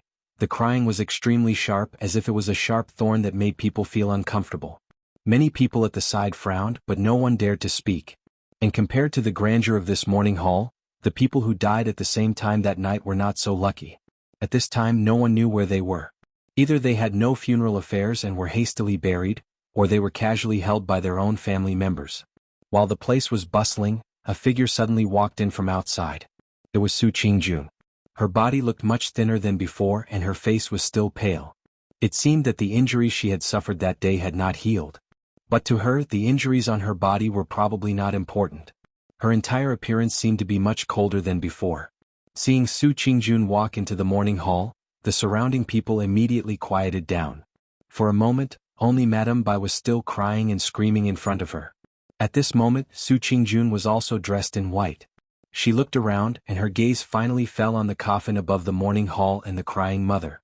Her eyes could not help but redden a little, and she slowly walked over. She squatted behind Madame Bai and gently hugged her body. Madame Bai leaned against her chest, still crying non-stop, her mouth hoarsely crying non-stop. It seemed that Sumo's death was a great blow to her. Su Qingjun took a deep breath, wiped her eyes and then softly said, "Mother, please restrain your grief. Otherwise your body? What's wrong with my body?" Madame Bai suddenly stopped crying and asked coldly. Standing to the side, Su Tianhe seemed to feel something, frowned slightly and turned to look at her. Su Qingjun was startled and said, "You have been crying here for 2 days, you should rest, or your body will not be able to take it." "If I can't take it, then just die." Madame Bai suddenly threw herself to the side of the coffin and cried.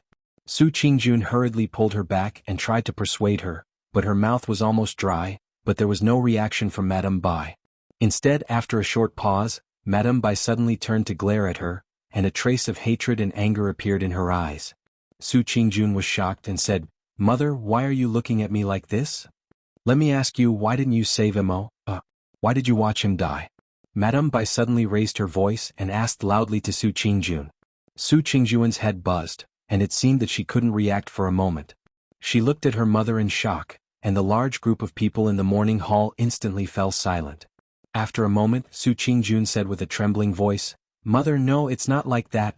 Madame Bai suddenly stood up and stared at Su Qingjun with a distorted face and shouted, "I saw it clearly that day. You obviously had the upper hand in the battle with that scoundrel. Why did you suddenly lose? Also, that scoundrel clearly knew you. He originally wanted to kill your father and me, but you stopped him. Why didn't you stop him from killing him?" Su Qingjun's mouth was half open, and she wanted to say something but stopped. There was sorrow and pain on her face, and after a moment 2 clear lines of tears flowed down. She just shook her head and smiled bitterly and said in a low voice, "Mother, it's not like that." The surrounding crowd was in an uproar, and the sound of discussion instantly merged into a wave of sound.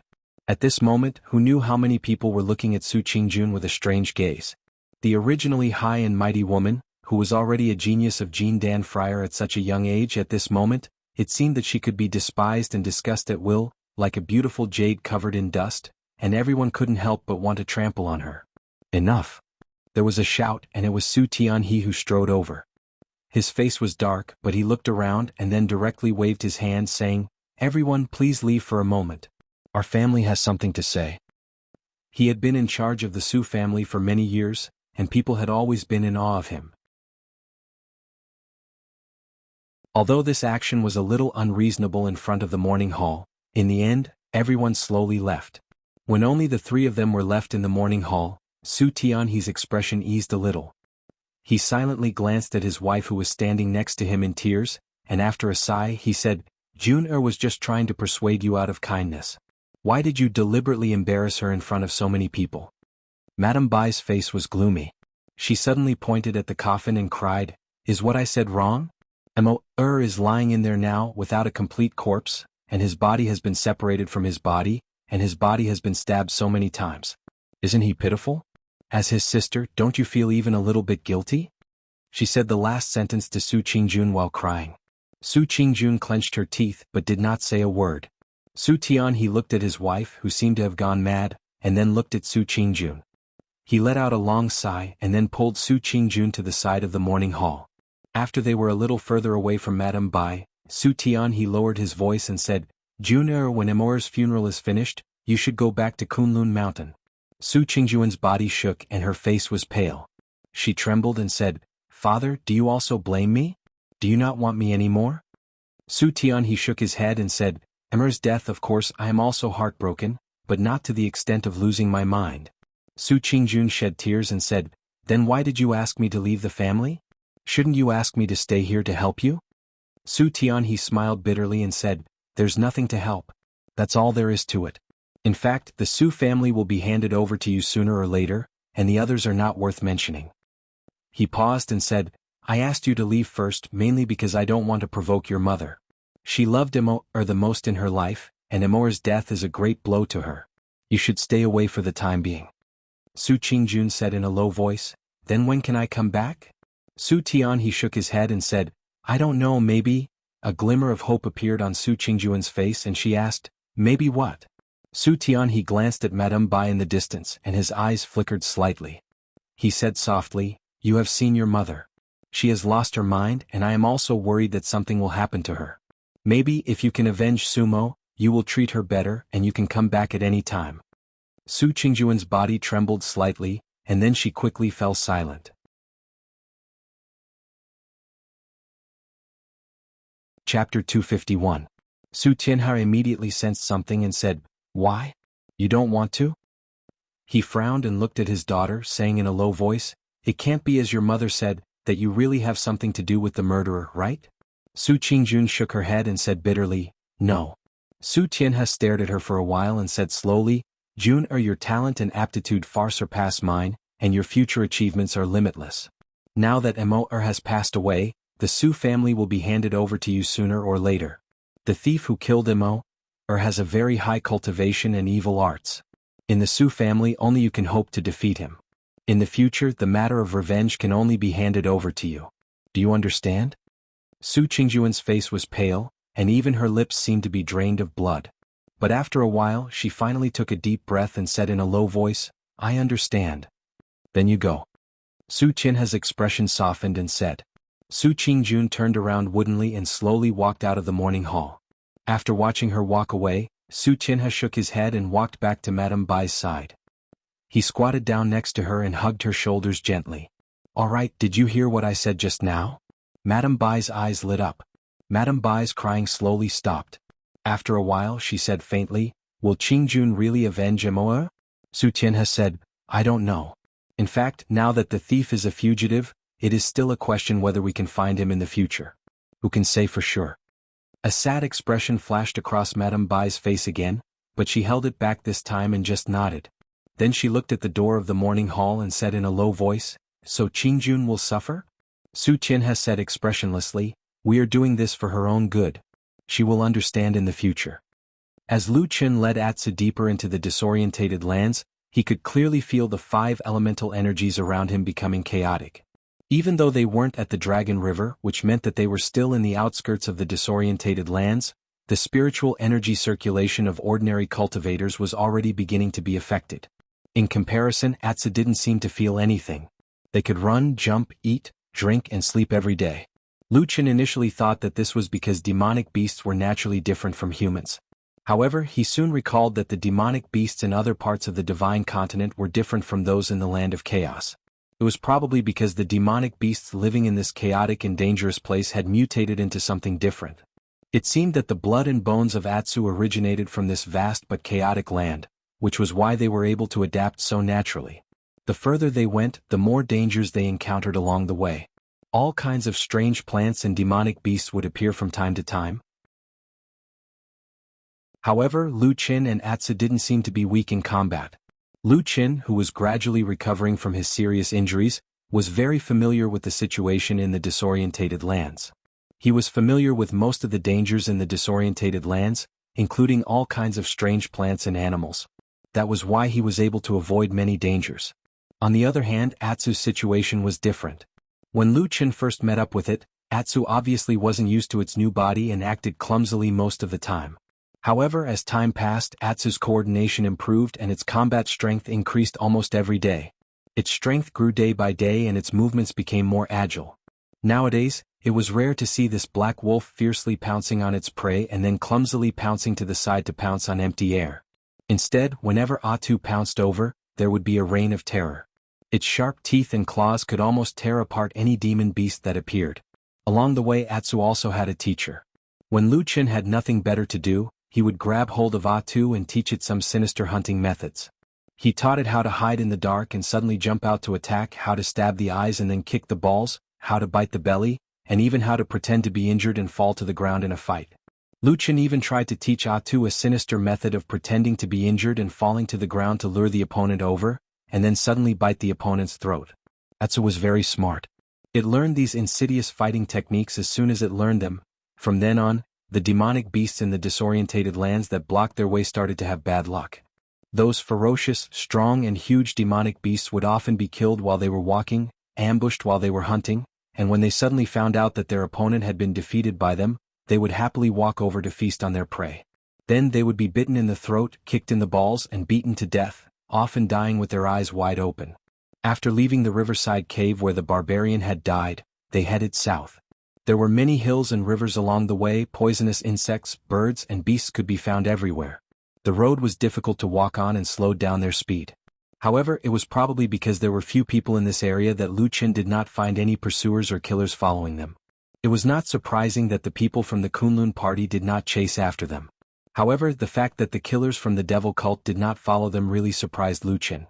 He was well aware of his weight in the hearts of the followers of the devil cult. It could be said that he was a person that they would not rest until he was dead. After the initial doubts, he quickly thought of Shuiying whom he had met before. Did she help them secretly? After all, she was probably from Fuyunji.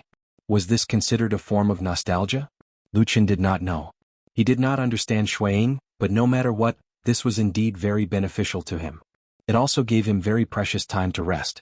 So, after walking for another 2 to 3 days, he saw a very strange-looking forest ahead. Suddenly he discovered movement behind him. He had been a shadow for too long and lived in the dark world for too many years. He seemed to have an innately sharp intuition towards these kinds of pursuers. It could not be helped. If he did not have this ability, he would probably have died in some dark corner many years ago. He felt movement behind him, and it was not a ferocious and dangerous demonic beast, but a human's aura. Lu Chen's expression changed slightly. He did not expect that after using all the means he had to escape, and even with the possible secret help from Fiyunji, he still could not shake off the pursuers. However, his expression did not change much. He just reached out his hand and patted the head of the giant wolf beside him. Then, as if inadvertently, he used his finger and lightly flicked Atsu's ear twice. Atsu turned his head to look at Lu Chen. Lu Chen quietly gave a look in the direction of the dense forest beside him. Atsu growled in a low voice. After taking 2 steps forward, he suddenly turned his body and scuttled into the forest beside him. As for Lu Chen, he did not make any more movements. He only shouted for Atsu to not run around, and then walked forward himself. At the same time he shouted for Atsu to follow him. Atsu seemed to be playing around in the forest and did not immediately run out. Lu Chen, on the other hand, slowly walked forward with a calm expression. Suddenly, a whistling sound came from behind him, and a snow-white light flashed past, striking towards his back. At the same time, a figure poked his head out from the bushes behind him. Lu Chen leapt forward, dodging the attack. At the same time, he heard an angry roar, and from the other side of the forest, a huge black shadow suddenly rushed over. Black Wolf Atu was like an enraged beast, directly pouncing towards the figure that had suddenly appeared. Then, with its sharp teeth and claws, it greeted the figure coldly. It looked like the ground was about to be splattered with blood. But at this moment, the figure behind suddenly let out a scream. The ray of light in midair flickered for a moment and disappeared. In the next moment, it suddenly appeared in front of the figure and blocked Atu's terrifying pounce by a hair's breadth. Atsu was furious. During this period of time, it had long been used to this kind of hunting and sneak attack. Usually, it was always successful. Today was the first time it failed. That could be tolerated, but the wolf absolutely could not. With a howl, Atsu almost stood up and was about to pounce on the figure. Then it really pounced on her. Then the figure was angry. Somehow, it dodged the sharp teeth and claws of Atsu and slapped over. There was a faint sound of wind and snow. With a paw sound, it hit the mouth of Atsu. It was like a slap, and then it shouted, "Stupid dog, do you want to rebel?" Atsu was stunned for a moment. When it took a closer look, it saw that under its body was an amazing and beautiful little girl. Impressively, it was White Lotus. Atsu seemed to have a natural fear of this mysterious little girl from the bottom of its heart. This was not a trivial matter. It directly jumped up and jumped back to Lu Chen's side. The sound of its mouth actually turned into woof woof woof, and it barked a few times in succession. This made Lu Chen, who was also a little surprised to see that it was White Lotus, turn his head to look at it in even more surprise. After a moment of silence, Lu Chen asked, "Stupid dog, didn't you become a wolf? Why can you still bark like a dog?" Atsu snorted as if it was disdainful and looked at Lu Chen with contempt. Lu Chen shook his head and ignored it. Then he turned his head to look at White Lotus, only to see that the little girl was standing up from the ground and reaching out to pat the dust off her body. Lu Chen smiled bitterly and said, "Why are you here?" After saying that, he suddenly frowned and said, "That's right, how did you find us?" White Lotus sneered and said, "Finding you is not difficult at all. That stupid dog has the blood food secret technique. In the eyes of people like us who are knowledgeable, this thing is as bright as a lamp at night. Those who can't see it are the blind ones." Lu Chen's face sank and he shook his head, saying, "Forget it, let's not care about this. You, a little girl, suddenly chased us deep into the chaotic lands. What are you doing? The demonic beasts in the chaotic lands do not recognize any 5-pillar geniuses. If you are not careful and die here, it will be too late for you and your true monarch master to cry." White Lotus smiled, looking pure and innocent, but there was an indescribable strangeness in her beauty. She smiled and said, "Are you talking about that dead master of mine?" Chapter 252. Lu Chen was startled and frowned. Back then, on the night of the full moon, when Mount Kunlun changed, he did not know that something had happened to Hakushin Jinkuan. However, when he saw the great changes in the sky and the collapse of Winter Peak, Lu Chen actually had some premonition, but he had not confirmed it. These days he had been chased by both the righteous and evil sections. He had been on the run all the way to the Land of Chaos and did not have a chance to inquire about this news. When he arrived at the Land of Chaos, firstly, it was vast and sparsely populated. Secondly, he deliberately avoided crowds and went to remote and dangerous places, so he really did not have a chance to ask about this matter. He did not expect to hear this news from White Lotus today. No matter what, White Lotus's master was not an ordinary person. He was a divine transformation stage perfected lord who stood at the peak of the human race's martial strength. There were less than 10 of them in the entire world. Every divine transformation stage perfected lord could be said to be a famous authority in the world. Even the slightest movement would attract attention from everywhere, let alone their death. Hakushin Jinkuin's death was undoubtedly a great blow to the strength of the Kunlun party. However, there was a silver lining in the misfortune. The Kunlun party was, after all, a 1,000-year-old sect with a deep foundation. Other than the deceased Hakushin Jinkuin, there was still perfected Lord Tianlan. Otherwise, the death of a perfected lord could directly reduce the strength of a large sect by a level. In addition, there were some differences between the two perfected lords of the Kunlun party. Hakushin Jinkuin had been famous for a long time and was now very old. Even at the level of a perfected lord, he could be considered to have one foot in the grave. On the contrary, his junior brother perfected Lord Tianlan could be considered to be in the prime of his life. Whether it was his body, cultivation, knowledge, temperament, reputation or so on, he was almost at the peak of his prime. This was also the reason why, although Hakushin Jinkuin had died, the foundation of the Kunlun party was not damaged. These thoughts flashed across his mind, but Lu Chen did not show it on his face. He only said to White Lotus, "Your master Hakushin Jinkuin has passed away? This is a huge matter. Why didn't you stay on the mountain of Kunlun to observe your filial piety? Why did you come to the wilderness of the disorienting lands?" White Lotus pursed her lips. There was a hint of ridicule on her face, but it wasn't directed at Lu Chen. She casually waved her hand and said, "If he died, then he died. If he really had a filial heart, Master wouldn't care if I kowtowed a few times in front of his coffin. More importantly, if I return to Kunlun Mountain after his death, it's hard to say what will happen to me." Lu Chen's face darkened. He looked at White Lotus and pondered for a moment. Slowly, the light in his eyes gradually brightened. That night, although Lu Chen was also on the mountain of Kunlun Mountain, he had brushed past the soul-stirring incident of the Kunlun party. He was like an outsider. At this moment, when he heard White Lotus's words, he seemed to have thought of something. "You seem to suspect the people of the Kunlun party?" Lu Chen asked White Lotus. White Lotus snorted and said, "I'm not an idiot. After the two of us parted that night, I walked towards the Winter Peak for a while. Even before I reached there, I felt that something was wrong. Then, one after another, I secretly heard that Master died in battle and eldest martial brother was seriously injured and went into closed-door meditation.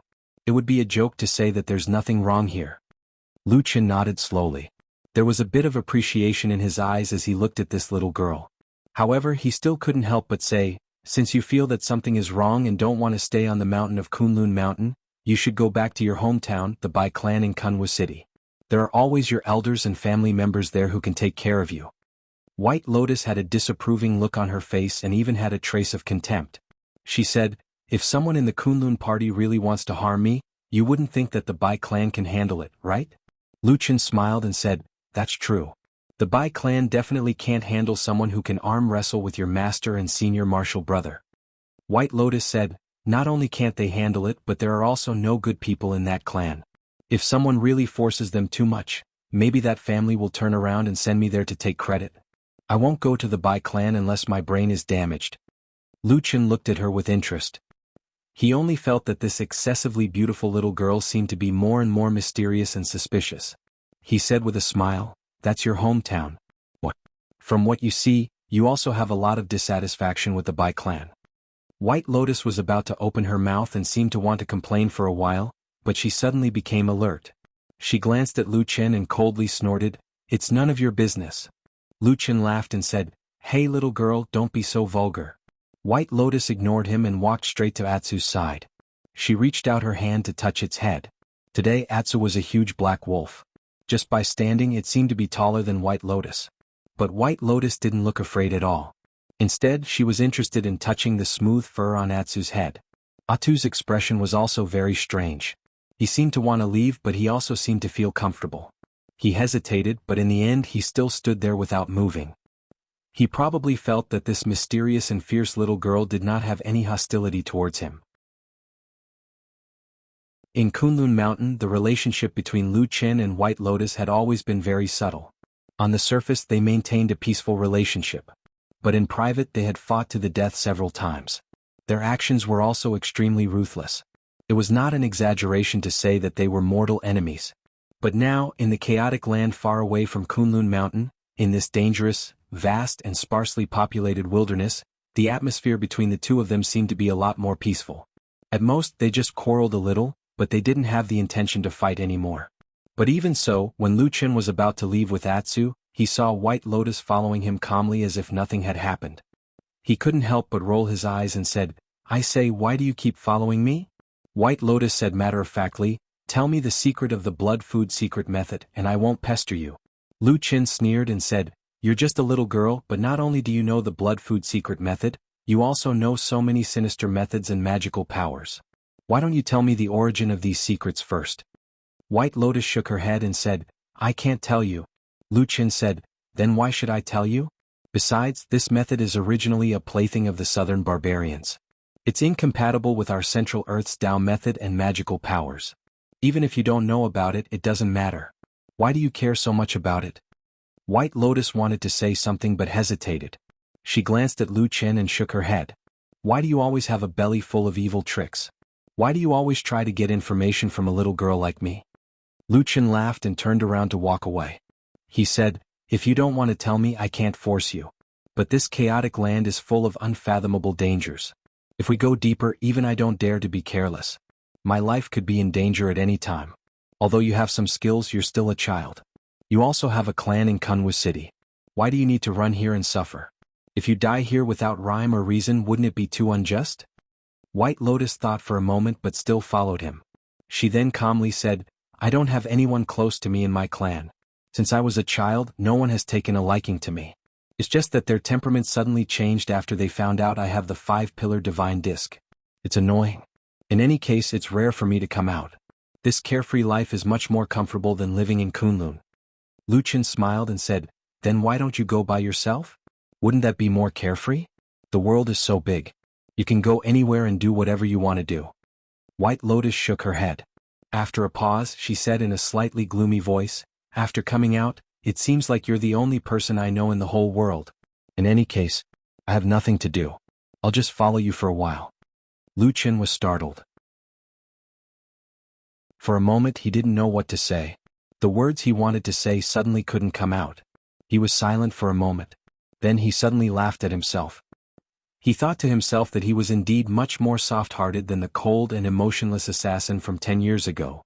His mood suddenly became somewhat gloomy. However, he felt a little closer to White Lotus. Perhaps it was the loneliness of youth that reminded him of his painful childhood. So he slowly walked forward, no longer chasing White Lotus away. At the same time he casually asked, "Don't you have any close relatives in your family? What about your parents?" White Lotus said, "They died before I was born." Lu Qin laughed in spite of himself. "If they died before you were born, then there wouldn't be you." White Lotus was startled for a moment. Then she also laughed. Perhaps she also felt that what she said was a little silly. Or perhaps her relationship with her parents was too shallow. So she shrugged her shoulders and said, I'm wrong. They died before I became sensible. That's why I don't remember what they look like." "Do you miss them?" Lu Qin pushed away a branch in front of him. He took 2 steps forward. However, he only saw a complex terrain of intersecting mountains and valleys. At the same time, there was a very gloomy and dense forest in front of him. Most of the trees in this forest were dark brown. The trunks were tall and the crowns were luxuriant. However, the strange thing was that there were vines of various sizes hanging everywhere in the forest.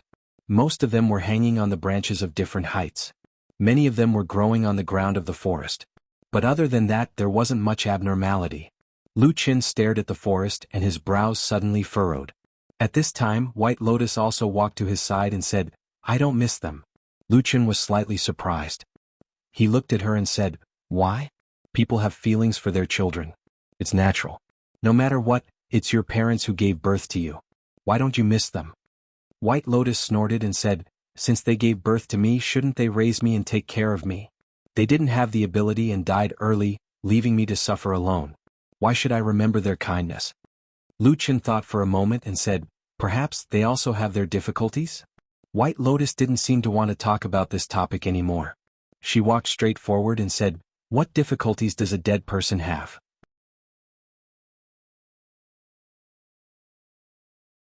Chapter 253. Okay. Lu Chen seemed to have finally admitted defeat and gave up the idea of driving White Lotus away. "If you want to follow me, then follow me. But I have to say something first. If you encounter any danger, such as a killer suddenly jumping out from the side to attack you, you're on your own." White Lotus stopped and glanced at him. She sneered and said, "Who are you trying to scare? Let me tell you Before he could finish his sentence, he suddenly heard a sharp whistling sound. Several figures suddenly rushed out from the nearby forest. They were all dressed in black and held sharp blades in their hands. The sharp blades reflected a cold light that made people tremble with fear. Without saying a word, they directly slashed at him. The attack was extremely fierce. More than half of the attack was aimed at Lu Chen, while the rest was aimed at White Lotus and Atsu. Bai Lian jumped in fright. She tapped the ground with the tip of her foot and quickly retreated. At the same time she shrieked, "I have nothing to do with him." Before she could finish speaking, the blades were already right in front of her. It was obvious that these black-clothed men were determined to kill everyone here no matter what. White Lotus was so angry that her eyes were on fire, but she could do nothing. After cursing, she suddenly lowered her head and floated back a few feet. At the same time she waved her hand. In an instant, the surrounding air quickly cooled down. Some frost and snow drifted through her fingertips. Some of the green branches and leaves closest to her actually turned white. As if affected by the sudden cold current, the black-clothed man who was rushing over slowed down for a moment. However, that person seemed to be experienced. He snorted coldly behind the black cloth and shook his arms slightly. In an instant, the icicles and snowflakes that appeared on the blades scattered in all directions and scattered all over the sky. However, the sharp and cold blade still ruthlessly chopped down. It looked like this incomparably beautiful little girl was about to be chopped into two with a single stroke. White Lotus's eyes shone brightly. In an instant, there seemed to be wind and snow drifting through her pupils. Her clothes fluttered even though there was no wind. A cold current flowed out from her body. On the other side, Lu Chen, who had also been surrounded by several black-clothed men, glanced at White Lotus. There was a little surprise in his eyes. He whispered to himself, "Ice no scripture?" As expected of a five-pillar genius. This talent is really amazing. There were quite a few more black-robed men surrounding him compared to Bai Lian's group. They were all glaring at Lu Chen like they were about to spit fire. Their hatred was immeasurable, as if every single one of them wanted nothing more than to tear him to shreds. No matter who it was not a comfortable thing to be stared at by so many people with such crazy and hateful gazes. Everyone would feel fear and disgust. However, at this moment, Lu Chen's expression was still expressionless. There was no sadness or joy. It was as if he was an emotionless stone person. This kind of indifferent attitude, in turn, stimulated the black-clothed men around him. In the midst of the angry curses, who knew how many soul-chasing blades of light slashed over? Lu Chen's footsteps were nimble and elegant like the wind. He avoided the attacks of the three people in front of him, but when he retreated he forgot that there was still someone behind him. The black-clothed man was shocked at first, then delighted. He stabbed forward with his blade, but just as he raised his arm, a huge shadow fell from the sky. It covered his eyes and instantly threw him to the ground. The smell of blood instantly spread. The terrifying and fierce giant wolf suddenly raised its head. Its front legs were still pressing down on the black-clothed man who was struggling desperately on the ground. Dark red blood flowed from its huge mouth. There was a big hole in the black-clothed man's neck. Blood was gushing out. It seemed that it was difficult for him to survive. The surrounding black-clothed men were taken aback. But for these killers who came from the evil cult, it was obvious that this little bit of blood was not enough to scare them away. After a moment, several black-clothed men came together again. This time even Atsu was surrounded. "Traitor, die!" A shout that seemed to contain a trace of madness rang out from the black-clothed people's mouths.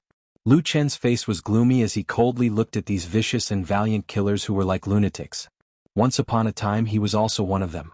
Lu Chen's eyes had begun to ignite with black flames. He then walked towards them. The sword swallowed and spat, the black flames crisscrossed. This battle at the edge of the Black Forest lasted for about half an hour. The final result was that the black-clothed men left behind a few corpses. The rest of them retreated. Lu Chen's side was not good either. There were 3 more wounds on his body. Blood was flowing. Even the wounds that were almost healed a few days ago were either broken again or were scratched with new wounds. In contrast, although White Lotus's situation looked a little embarrassing, it was better than Lu Chen's. At least she was not seriously injured. Her face was a little pale. She stood in the same place and gasped for breath. It seemed that she had exhausted all her strength. That was the manifestation of a large amount of spiritual power consumption. Compared to these two people, Black Wolf Atsu was obviously better. There was almost no injury on its body. Not even a knife wound could be seen. Probably those black-clothed men focused on Lu Chen and White Lotus, so they did not have time to greet it. After the battle, Lu Chen sat tiredly on a tree stump that had been cut by one of the black-clothed men just now. This time, the black-clothed men's cultivation was not low and their combat power was high. It was just that they did not quite understand Lu Chen's strange black flame technique. They suffered a lot in the battle just now. However, Lu Chen felt that if he waited until the next assassination, the power of the black flame would probably be reduced. "Hey, why are you like this?" There was an angry complaint from the front. Needless to say, it was White Lotus.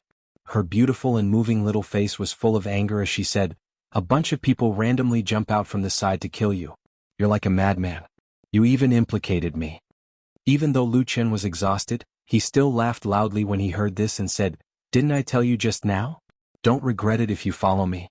But seeing that we've both stayed on the Kunlun Mountains, I'll give you a word of advice. These people are all madmen.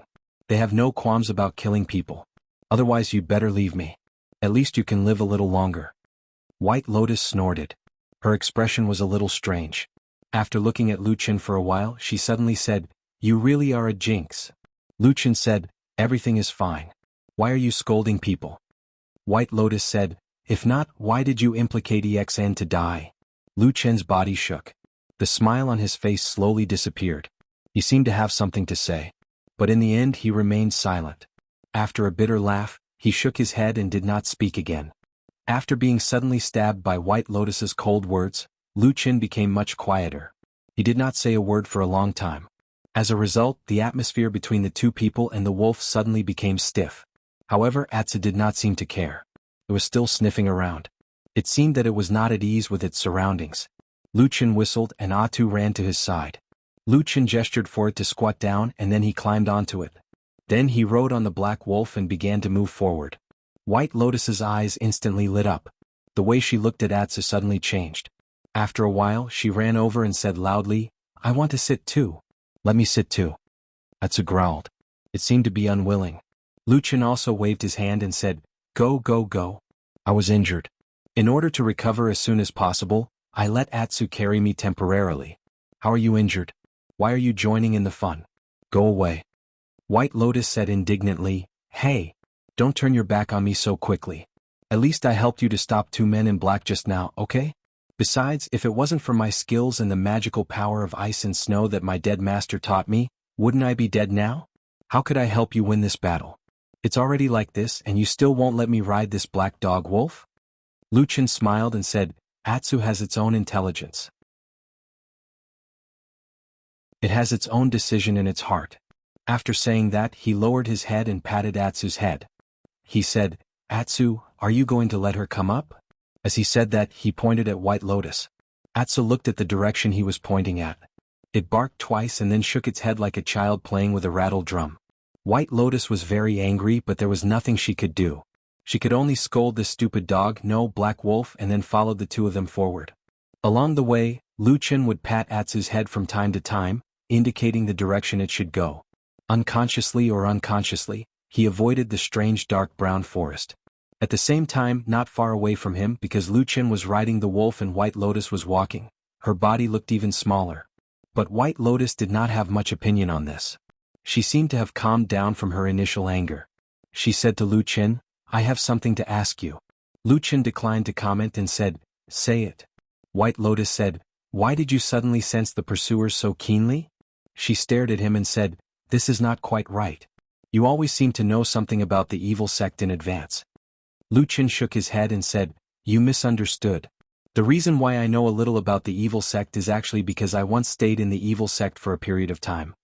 White Lotus thought for a moment and said, if that's the case, no wonder those evil sect people shouted at you like a traitor. Lu Qin smiled bitterly and did not want to continue this topic. At the same time he also turned around and stared at the road he came from. His face showed a trace of doubt. Previously he had purposely chosen this inaccessible path. He had even risked encountering the savage and terrifying barbarian tribes in the land of chaos in order to avoid being hunted down by both the righteous and devil Dao. But why after so many days, those evil sect killers still seemed to be able to clearly find his whereabouts? This matter made people feel that there was something strange about it.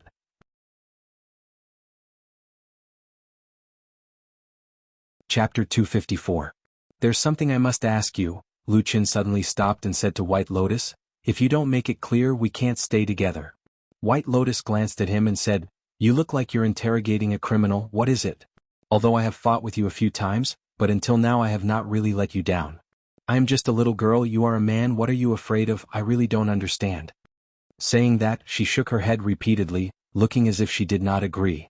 Lu Qin was not moved at all, he did not pay attention to her changing the topic, only stared at her and said, on the night of the full moon, why did you go to that forest? White Lotus snorted and said, I was bored so I went to play. Why? Can't I? Lu Qin indifferently said, there was such a heavy storm, why did you go to that dark forest to play? White Lotus's mouth twitched but she turned her head and said, none of your business. Lu Qin did not ask further, turned and walked away, said, it doesn't matter if I don't care but you don't need to follow. White Lotus looked back and saw Lu Qin and Atsu had really left on their own, neat and tidy without the slightest bit of sloppiness. She could not help but be angered, her figure flashed and floated in front of them, stretched out her hand to block Lu Qin's way, angrily said, I just want to follow you. What do you want? How can you be so petty? At least when the evil faction tried to assassinate you, I helped you to hold back a few killers, why are you so quick to turn your back on me? If you didn't help me in front of the evil faction killers, I wouldn't even ask you these questions. Lu Qin shook his head and said, it's not that I'm petty, it's that the identity of the people who went to that forest that night is not a small matter, I must find out. If you don't tell me then I can't go with you. If you insist on following me, then I can only fight with you, and then both of us will be injured and go our separate ways. That's it. White Lotus was stunned for a moment. She still didn't quite understand, but she saw that Lu Qin's expression was unusually firm. He didn't seem to be joking, nor did he show any signs of relenting. The expression on her face fluctuated.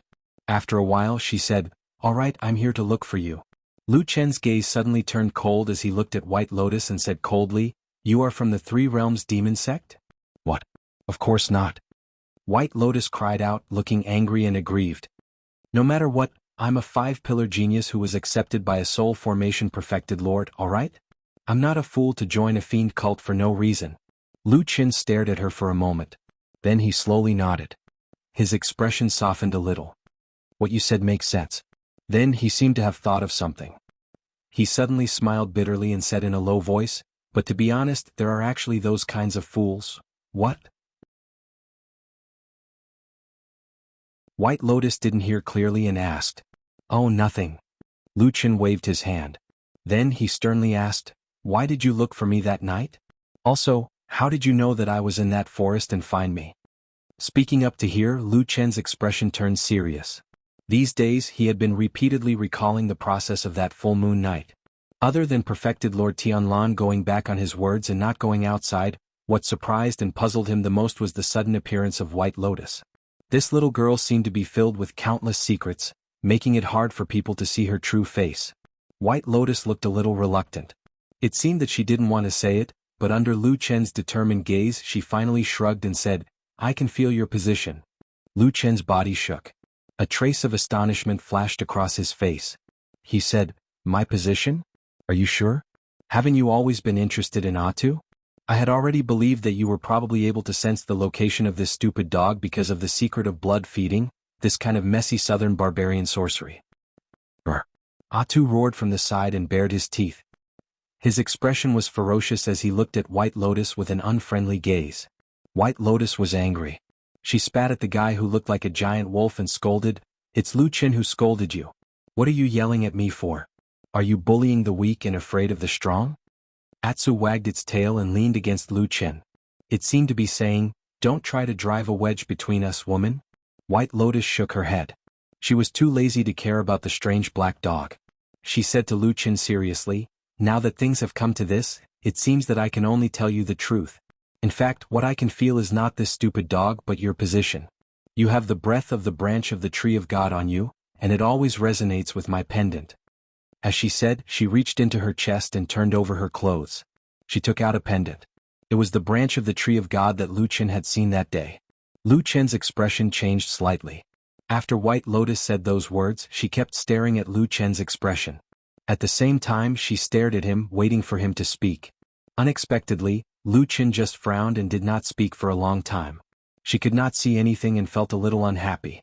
He said, "This branch of the tree of God is definitely a rare treasure in this world. It's one of a kind, so I want to know why you have the breath of the branch of the tree of God on you." Lu Qin was speechless. At this time he of course understood. As for why he had the breath of the branch of the tree of God on him, the answer was also obvious. It was naturally the mysterious tree hole that accidentally brought the unconscious White Lotus into the seed.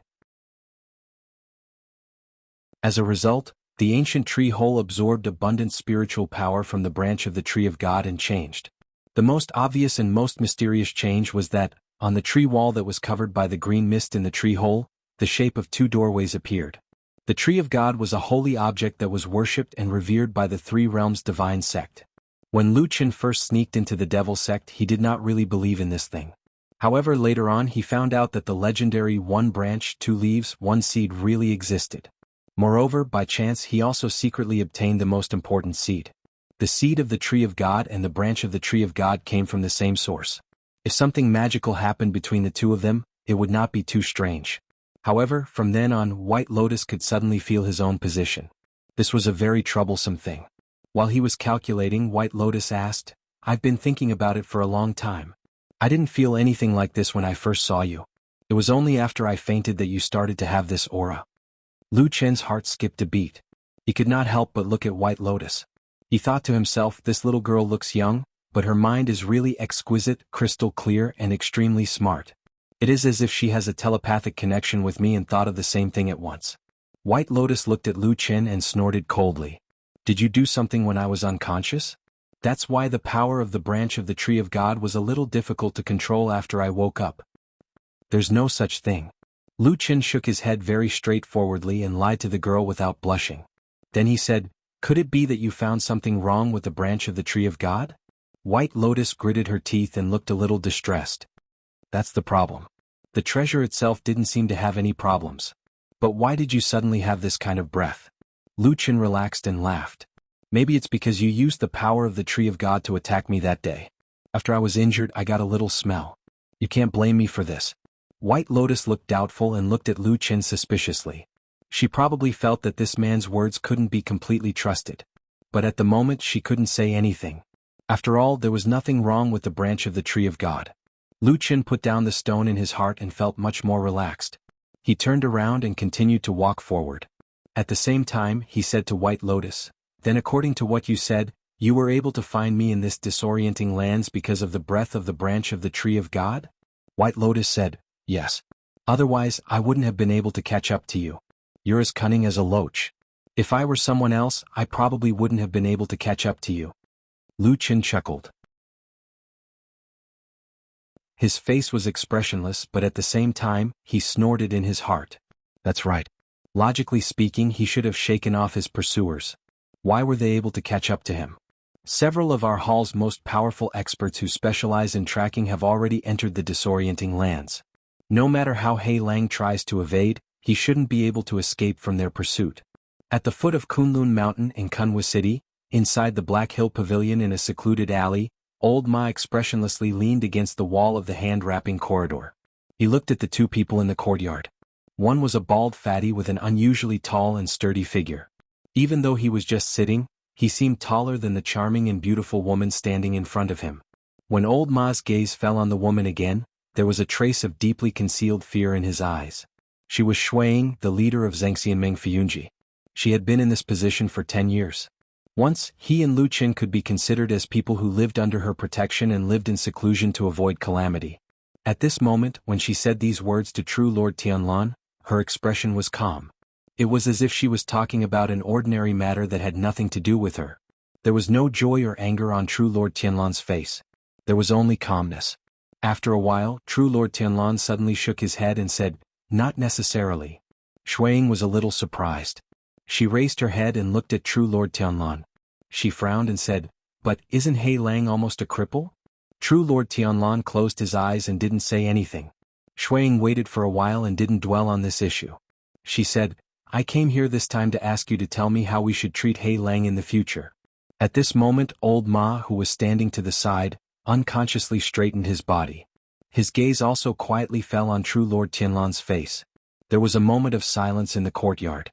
Shuiying slowly asked, word by word, "Should we release him or kill him?"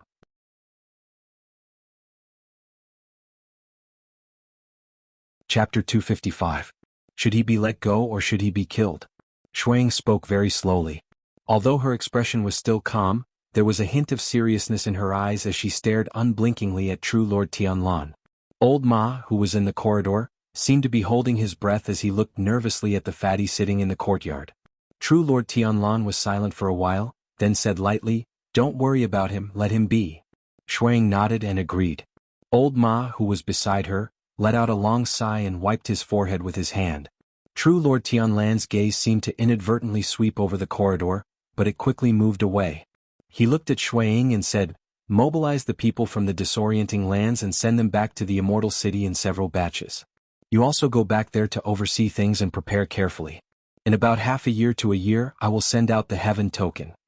Shuiying had been very calm all along. Even when it came to dealing with He Lang, she did not show any change in her expression. However, when she suddenly heard the words Heaven Token, her body shook violently. She could not help but ask True Lord Tianlan, "My lord, are you talking about the Heaven's Token?" True Lord Tianlan nodded and did not say anything.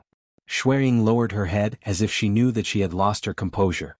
However, after taking a deep breath, her expression had already calmed down. There was even a hint of excitement in her eyes. True Lord Tianlan saw the change in Shuiying's expression but did not say anything.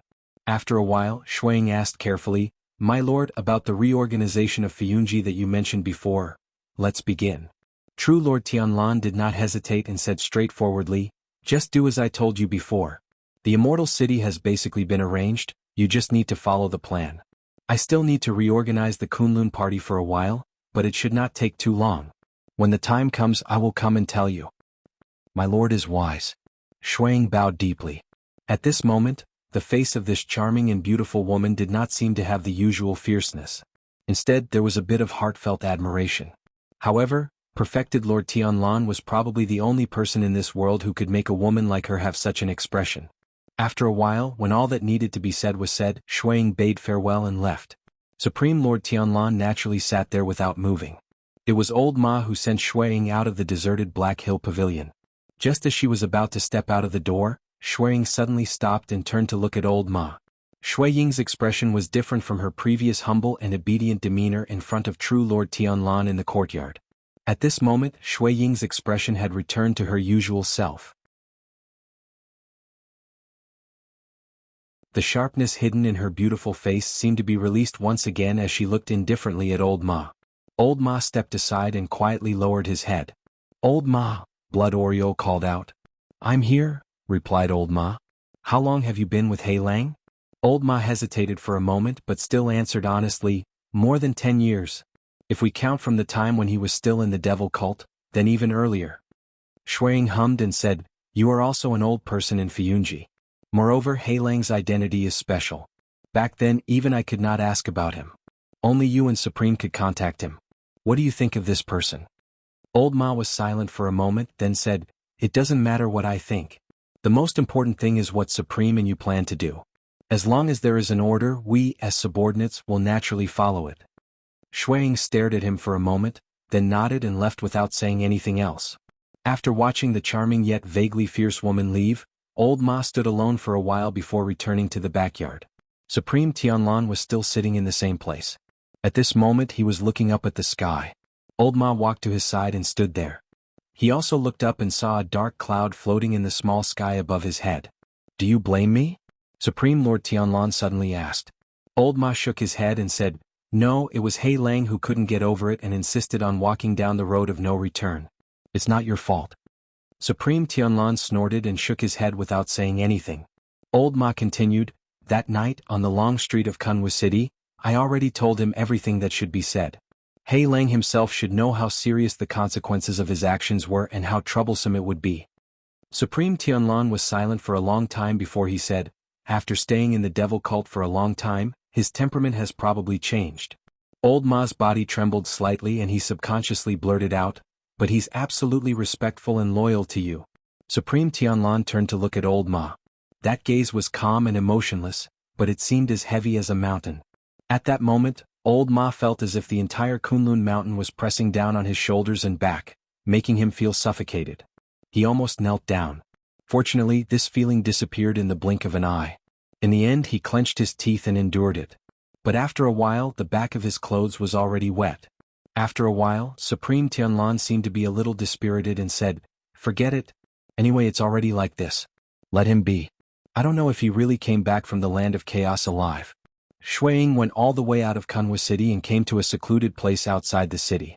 There were already people from Fiyunji waiting for her, and they welcomed her.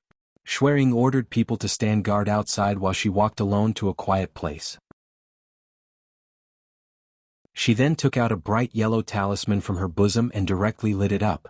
This was the highest grade sound talisman, and each one was extremely valuable. But compared to the secret treasure of the Kunlun party, the Wind Whisper disc, it was naturally still a bit inferior. But sound talismans were more convenient and easy to use.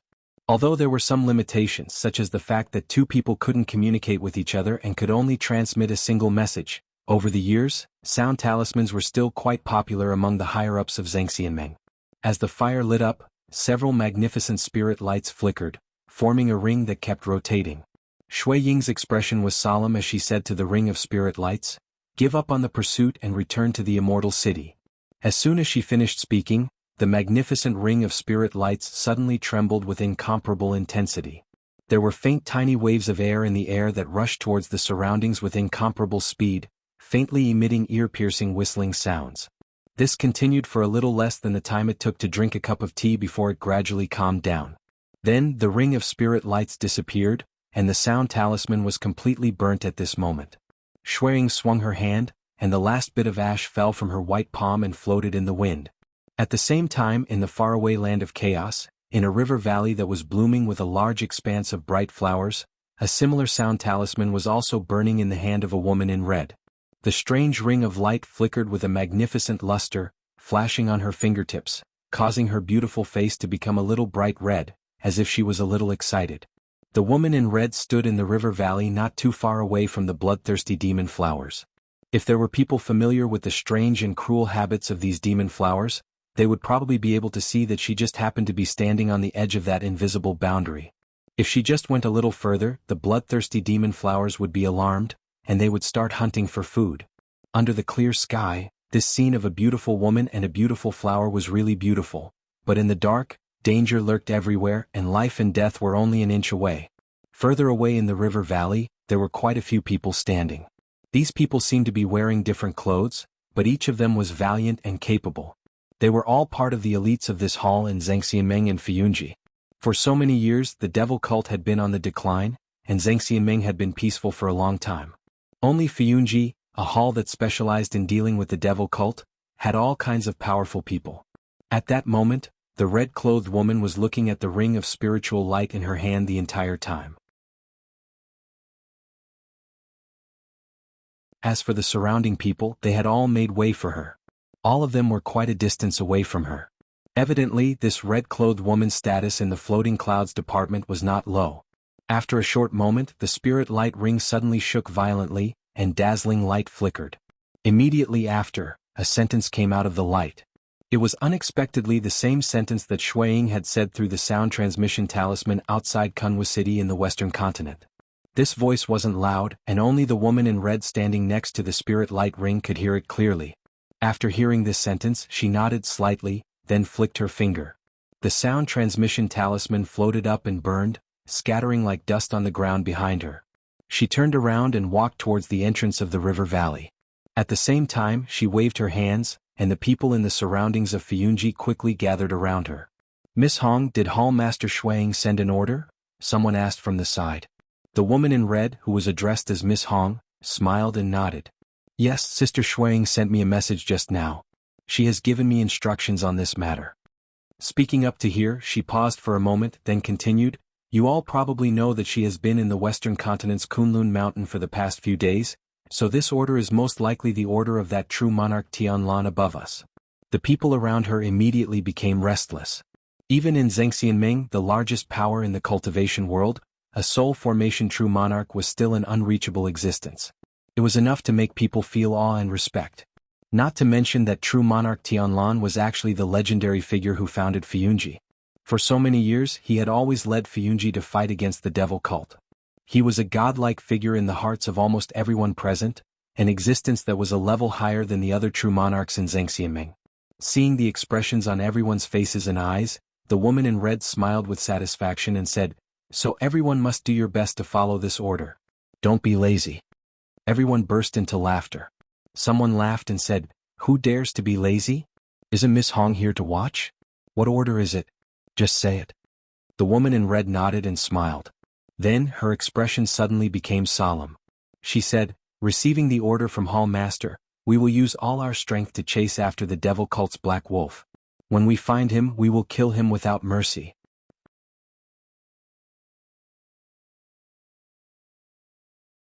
Chapter 256. Why don't we go through that forest?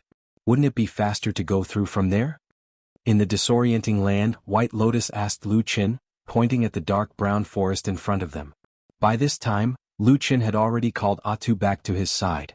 He flipped himself over and climbed up. At this moment, his old injuries had not yet healed and he had suffered new injuries. He really needed to rest, so he did not hide in front of White Lotus anymore. After hearing White Lotus's question, he just glanced in that direction and said lightly, "That is the snake forest. It likes to eat young girls with soft skin and tender flesh like you. If you want to go, you go, I won't go." After saying that, he lightly patted Atsu's head and walked towards the path beside the snake forest. It seemed that he intended to take a big detour. White Lotus looked at the snake forest a few more times, but no matter how she looked, she couldn't see anything strange about the forest. At most, the color of the trees was darker and there were more vines in the forest, but she didn't feel any danger. However, people were strange. Previously, no matter how she looked at the forest, she felt that there was nothing wrong with it. But after Lu Chen's words, White Lotus looked for a while and suddenly felt that the forest seemed to suddenly become dark. Sure enough, there was some inexplicable murderous aura seeping out, making people feel a chill in their hearts. "What the hell, pretending to be mysterious all day, I don't even know if it's real or fake." White Lotus complained in a low voice, but after hesitating for a while, she still didn't dare to go in. She immediately turned around and followed behind Lu Qin. But after just 2 steps, her eyes lit up, and her attention suddenly turned from the snake forest to another target. Looking at Lu Qin and Atsu, she suddenly jumped in front of them, her eyes shining, and said with slight surprise, "Hey, this stupid dog can actually be used as a mount? Only those who are about to die from injuries have the right to sit," Lu Qin said lazily. He then laid on Atsu's body as if he had lost all his strength. He patted its head and said, "Let's go, Atsu. I don't know when our pursuers will come after us again." Atsu let out a low growl and stepped forward. White Lotus didn't give up. It could be seen that she was very interested in Atsu as a mount. She kept pestering it with words, wanting to ride it as well. After all, the mount was this mighty and majestic big black wolf, a ferocious and domineering demonic beast. Ordinary people rarely had the chance to ride it.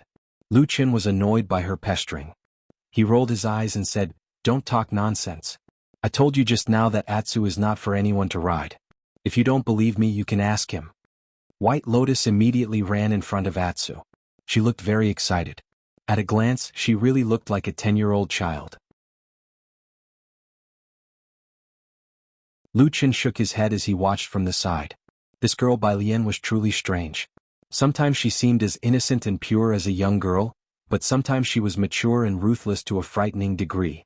Just how did she grow up all these years? Atu snorted disdainfully at White Lotus, who approached him with a smile on his face. Yes, he really snorted and continued to walk forward as if he was ignoring White Lotus. White Lotus was furious. She stamped her feet and said, "Stupid dog, how dare you treat me like this? Do you believe that I won't kill you? Lu Qin snorted and said, "What? If I don't listen to you and don't do what you want to hurt me? Where did you learn to be so overbearing at such a young age?" White Lotus glared at him. Her beautiful little face tightened as if she was about to retort. But for some reason she suddenly thought of something and became silent. After a while she said, "If you don't want to give it to me, then don't give it to me. You make it sound like I want it very much." After saying that, she turned her head and walked forward. Who knew that after 2 steps, Lu Chen's cold and sarcastic laughter came from behind. He said, "Your temper is quite big. If you really have such a backbone, don't follow me. Don't you know that this is also very annoying?" White Lotus suddenly turned around and stared at Lu Chen.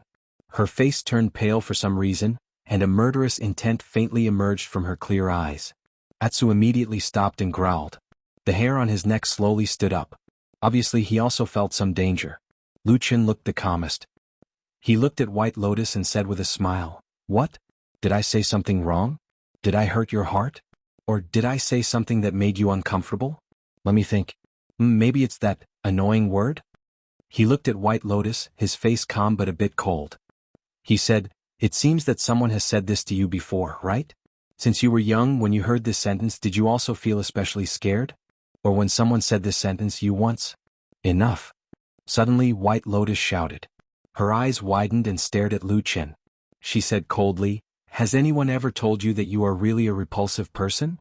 "No." Lu Chen said, "No one has said that to me." White Lotus sneered and said, "Then you heard it now. Even if you want me to leave your side so that I won't be a burden to you, I still have to say that you are simply a scum. The most ruthless thing I have done is to see blood, but you trample on people's hearts.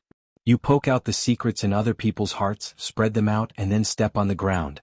Is it fun?" Lu Chen's face did not change. He said calmly, "You think too much." The corners of White Lotus' lips curled into a mocking smile. "Sometimes I really feel happy for Exen. Fortunately she died a long time ago. Otherwise, if she were to be entangled with you in the future, I'm afraid she would be in even more pain and sorrow. That pain would be far worse than it is now." Lu Chen's face finally changed and became cold. He slowly sat up straight on the back of Atsu. He stared at White Lotus and said coldly, "If you have something to say, come at me. Don't drag Exen into it." White Lotus sneered and said, "Pretentious. Do you dare to say that Exen didn't run into bad luck after she met you?" Lu Chen's face became colder. But for some reason, there was suddenly a trace of hidden guilt in the depths of his eyes. After a few words, White Lotus seemed to feel better. After sneering a few times, she turned around and strode away. Watching her gradually walking away, Lu Chen's cold face gradually eased. After a while he suddenly smiled bitterly. Atsu turned around and looked at him. Lu Chen sighed and said, "We are both in the same predicament. We originally planned to go together. But in the end, she and I are like each holding a knife, desperately stabbing each other's heart. We won't stop until we see blood. Isn't this stupid?" Atsu nodded solemnly. "Get lost." Lu Chen kicked him. White Lotus left Lu Chen and Atsu and walked alone in another direction. Her heart was full of resentment and anger. She had long cursed that hateful man. Such a rotten person deserves to be hunted down, deserves to be hacked into 1,000 pieces so as not to harm people anymore. He should just die. Bai Lian gritted her teeth as she muttered to herself. After walking a long distance away, she stood still for a while. After a while, she suddenly turned around and looked behind her, but there was nothing behind her. Not a single person could be seen. Furthermore, there was no sign of anyone in the distance. They had probably left already. White Lotus was so angry that her face turned pale. She clenched her hands tightly. If Lu Chen was standing in front of her now, she might really poke a few bloody holes in his body. Since she was young, White Lotus had a cold and quiet appearance in front of most people. But in reality, when there was no one behind her, this little girl's temperament had already gone to the extreme. She was the most intense and sensitive. And because of this, she had those cruel and bloody methods. Even Atsu was a little afraid of her. However, although she looked like a little crazy, she was not a completely crazy person. Although she was really angry this time, she still cursed a few times in the end. After cursing for a while, she turned around and left hatefully. "It would be best if you died in this chaotic place and never returned to the outside world," Bai Lian muttered to herself as she walked forward. There was no obvious path in front of her. Lu Chen had chosen the wilderness that almost no one had been to before. There were no signs of human habitation along the way. White Lotus identified the direction. Just as she was about to take a step forward, she hesitated. She followed Lu Qin here because of the secret of the Atsu's blood food. But no matter how important this secret was, it was actually not necessary for her. Most of the time it was because she really had nowhere to go. A 10-year-old little girl stood in the middle of the vast world. She looked around. It was desolate. There was nowhere to go. There was no one to see. She was like a lonely bird flying alone in the cold. She felt an inexplicable sense of panic and fear. She stood in a daze for a while. Then she walked forward. But after a few steps, her body suddenly trembled and she stopped. She frowned and looked forward. Behind a tree in front of her, an old man suddenly walked out. His face was very familiar. It was actually Zhuoxian. Junior sister, long time no see. Zhuoxian looked very calm. It was as if he had not seen her for a long time. He then said to White Lotus, "I'm here to bring you home."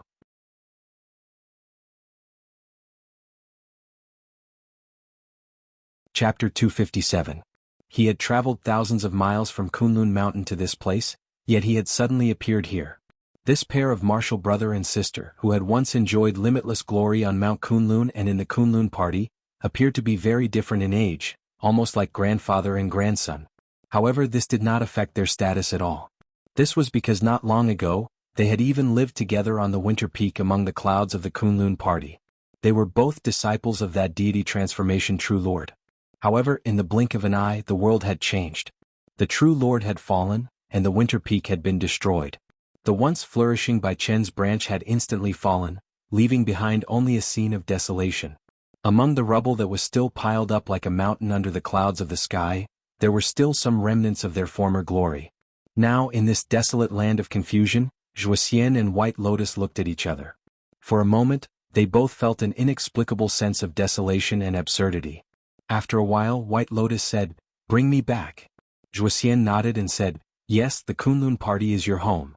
White Lotus sneered and said, "Second senior brother, it's fine if you said that in the past, but now you can still say it so openly. I'm also very impressed." Zhuoxian's expression did not change, as if he did not hear the sarcasm in White Lotus's words. He said, "Little junior sister, what I said is true. It's really too dangerous for you to wander the world at such a young age. Why don't you come back with me? As long as your cultivation is successful in the future, there is no place in this vast world that you can't go to whenever you want." White Lotus stared at Zhuoxian and suddenly said, "Where will I stay when I go back?" Zhuoxian was startled and said, "What?" White Lotus said, "I'm used to living in the winter peak. I don't want to stay anywhere else." Zhuoxian smiled bitterly and shook his head. "Little junior sister, the winter peak has already been destroyed." White Lotus sneered, "Why don't you go back and plead for me to stay on Summer Peak for a few days?" Zhuoxian still appeared to be calm and collected. He did not seem to be angry at White Lotus's unreasonable pestering. He said gently, "The Summer Peak is the sacred place of martial Uncle Tianlan's abode of immortal caves. Aside from him, no one in the entire sect can go there. I'm afraid I can't do that. This won't do, that won't do. What's the point of me going back?" White Lotus waved her hand and said, "I won't go back. Second senior brother, you go back first and send my regards to eldest senior brother. Ask him to recuperate from his injuries and come back as soon as possible to restore the prestige of the sect. When the time comes, I will go back and rely on him. What do you say?" Zhuoxian shook his head and said, "That won't do. Eldest senior brother is in seclusion to recuperate. No one knows how long it will take for him to come out. It might even be a few years or even a dozen years. Don't tell me you won't return to the mountain for such a long time?" White Lotus gritted her teeth and looked at Zhuoxian without saying a word. Zhuoxian also looked at her calmly.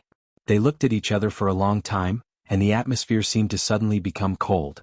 After an unknown period of time, Bai Lian suddenly seemed to be tired of this hypocritical game of words. She snorted and said with a face full of disgust, "Second senior brother, can we not be so fake?" Zhuoxian sighed and still didn't speak. White Lotus said coldly, "You said that you will take me back.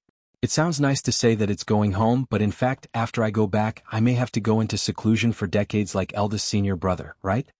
Zhuoxian was silent for a moment and said, "Little junior sister, you are born with 5 pillars and are a rare cultivation genius. Martial Uncle Tianlan is a person who loves talents. Maybe he will put the foundation of the sect first and cultivate you well. Bullshit. Do you believe that yourself? White Lotus scolded him bitterly. Zhuxian opened his mouth and then suddenly smiled. He sighed and said, "Actually, I really want to believe it." He looked at White Lotus and his face suddenly showed a trace of sincerity. He said, "Little junior sister, you see, if I don't even believe what I say, how can I make others believe it? What nonsense are you talking about? I don't understand. What I mean is, whether you believe it or not, I believe it myself." Zhuxian said gently and then walked towards White Lotus. At the same time he said, "Little junior sister, listen to second senior brother, it's better to go back to the mountain with me. The land of chaos is in chaos and there will be a massacre soon. It's very dangerous for you to stay here." White Lotus took a step back and looked somewhat guarded. At the same time she slightly raised her brows and said, "What did you say? There is chaos and a massacre is about to happen. What do you mean?" Zhuxian did not answer and only walked closer.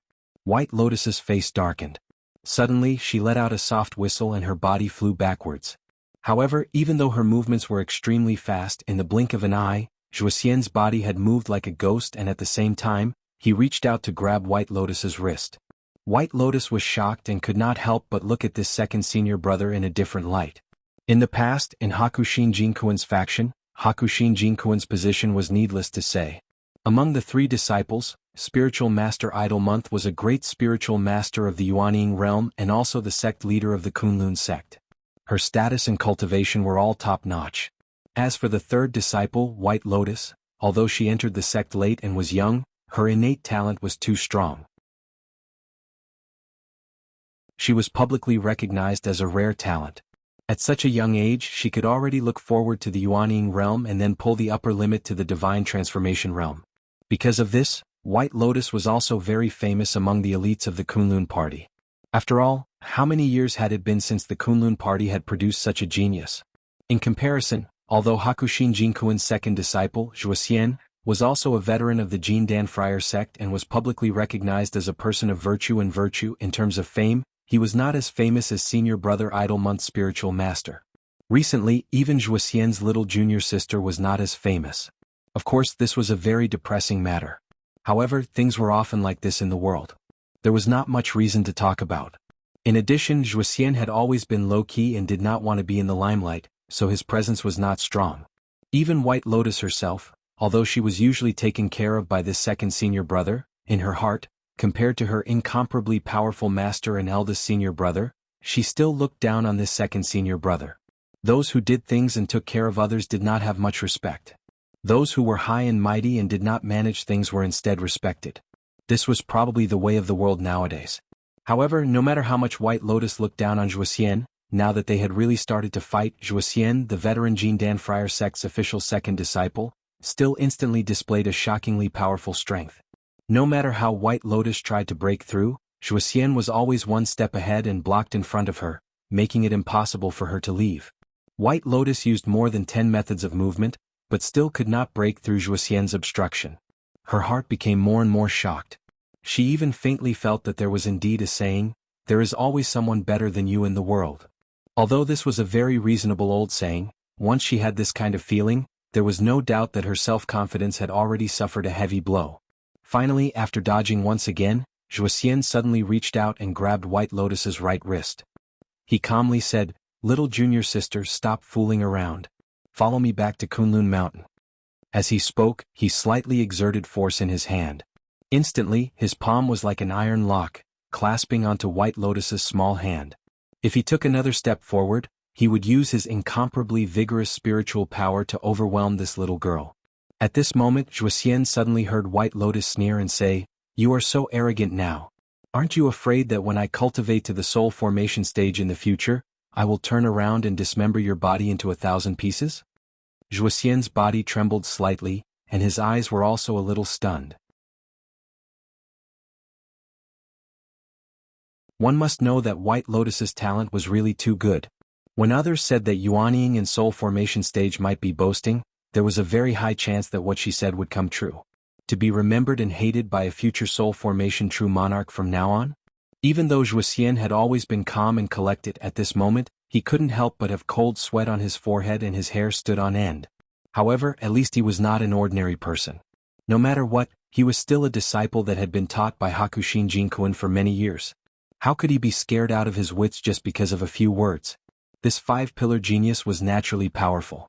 If she could become a soul formation true monarch in the future, she would be even more powerful. If that day really came, perhaps White Lotus could even become the most powerful soul formation true monarch in the history of the Kunlun party. But now if she didn't succeed, then she didn't succeed. Right now, White Lotus was just a little girl whose cultivation was not as good as his. Zhuoxian's hand tightened. Intentionally or unintentionally, two of his fingers pressed on a certain pulse on White Lotus's fair wrist. White Lotus immediately let out a low cry. Half of her body went limp and at the same time she was drenched in cold sweat. She angrily said, "Second senior brother, do you really want to help the evildoer?" Zhuoxian shook his head and said, "I'm doing this for your own good." Bullsh*t. White Lotus scolded. "How can you be so hypocritical? You obviously want to use me to ask for rewards, but you insist on saying that it's for my own good. You do bad things and still want good things and then add another one to make your heart feel better? Do you have any shame?" Zhuoxian lightly said, "You're young and insensible, so I won't argue with you. But you're losing your status by doing this and you're too noisy. Junior sister, I'm being rude so I can only temporarily seal your mouth." Before he finished speaking, Zhuoxian suddenly raised his head. It seemed that he had felt something at that moment. Immediately after, he heard a long and mournful cry from behind him. A huge dark shadow pounced on him. The wind was mournful and the momentum was overwhelming. Zhuoxian was shocked. In desperation he had to let go of White Lotus's hand. At the same time he retreated several steps. His fingers were like knives drawing an arc in front of him. A golden shield of light suddenly appeared, blocking in front of him and protecting his heart. With a loud bang, a huge black wolf appeared out of thin air. Its eyes were flickering with a dark light, and it was incomparably fierce. And at the other end, a hand suddenly stretched out from the side, grabbed White Lotus's hand, and dragged her to escape desperately. White Lotus fixed her eyes and saw that it was Lu Qin who appeared. At first she was surprised, then happy and then angry.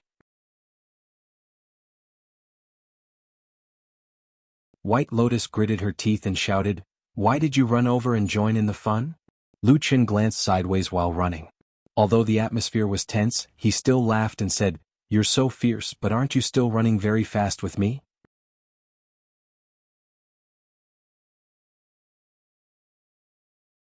Chapter 258. I'm not stupid. White Lotus grumbled and ran even faster. After the two of them ran for a while, they heard a loud rumbling sound behind them.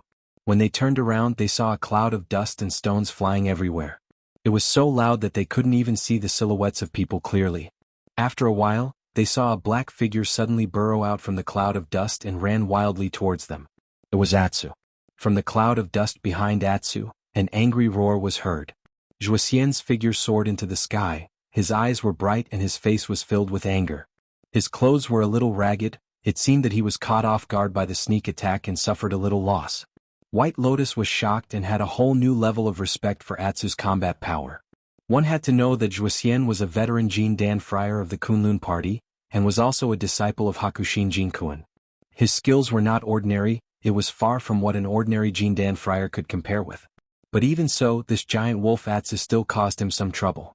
It was obvious that after the night of the full moon, this holy beast black wolf seemed to have advanced by leaps and bounds in some aspects. But why couldn't she see it normally? White Lotus suddenly thought of this problem. In that split second she felt that the black dog seemed to be hanging around Lu Qin all day, its lazy look was very deceptive. So this stupid dog was also treacherous and cunning, exactly like its master. Lu Qin suddenly felt a somewhat angry gaze coming from beside him. He looked at White Lotus strangely but did not say anything. At this time escaping was the most important thing. Zhuoxian had already seen them when he rushed into the sky, and was rushing towards them with a face full of killing intent. White Lotus was about to rush in the direction that Lu Qin had gone when her wrist suddenly slanted. She was grabbed by Lu Qin and ran in another direction, which was the Black Snake Forest.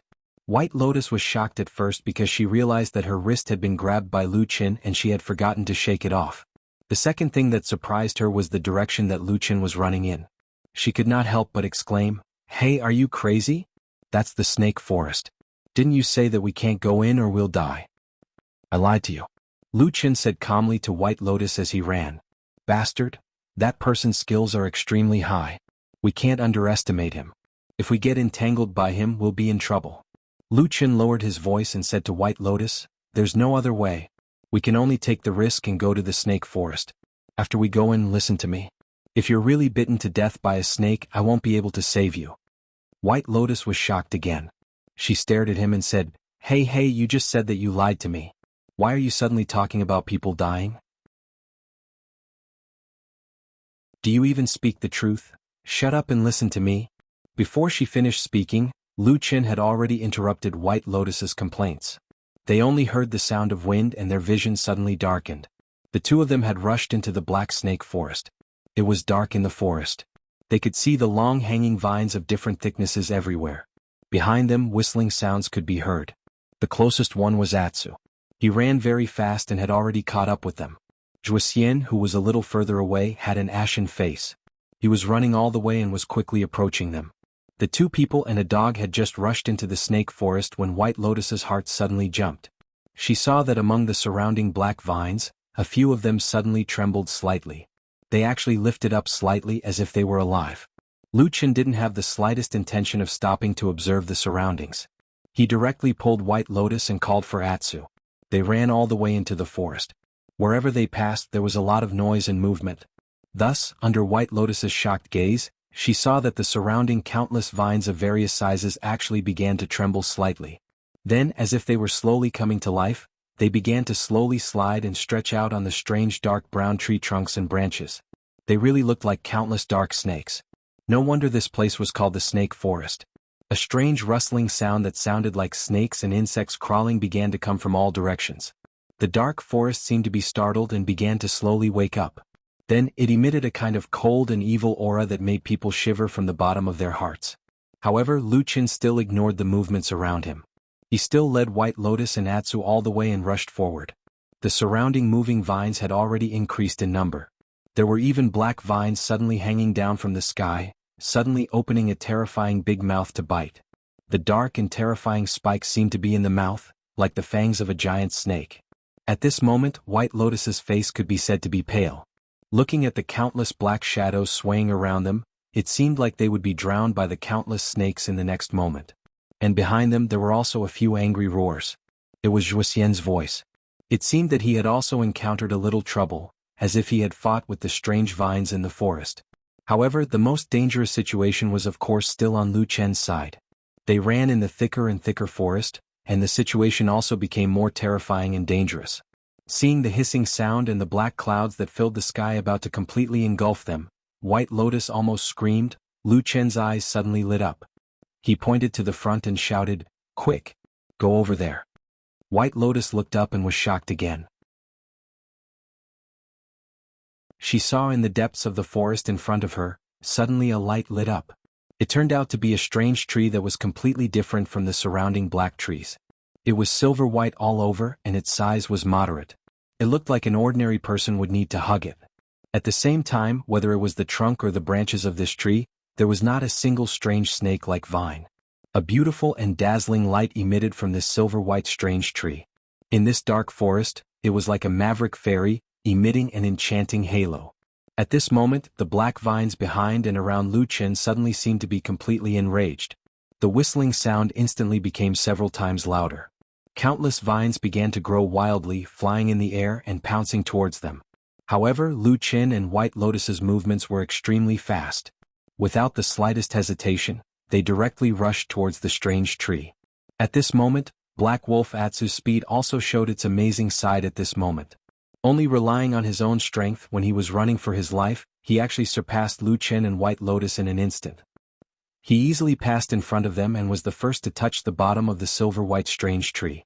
Finally, Lu Qin and White Lotus managed to reach the silvery white tree by a hair's breadth before the terrifying black vines could reach them. Sure enough, within 6 feet of this strange tree, all the black vines suddenly stopped and did not go any further. Looking at the place not far away, the vines that were dancing and twisting wildly like giant snakes twisted their bodies. White Lotus felt a little scared. But soon they found that the vines around them began to decrease rapidly. After looking around, they found that many of the black vines around here were like snakes, swimming towards the center of another fierce battle ahead. In that dark shadow, They could vaguely hear Zhuoxian's howl getting louder and louder and more angry. Not long after, there was a sudden howl from there, and a dazzling light burst out from Zhuoxian's body. He had taken out an immortal sword magic weapon. The sword light was sharp, and it instantly cut off many vines around him. Suddenly, the pressure around them was relieved, and the originally extremely arrogant vine's offensive slowed down. However, this situation only lasted for a few breaths of time, and everyone only heard a sudden strange sound in the forest. All kinds of strange noises came one after another, like snakes, insects, rats and ants. Vines that were several times more than the ones that had been cut earlier came out of nowhere.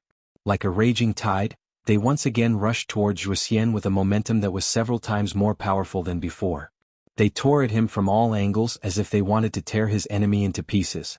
Zhuoxian was a little flustered for a moment. At the same time, at this critical moment, he suddenly felt a pain in his heart, and his spiritual power was a little sluggish.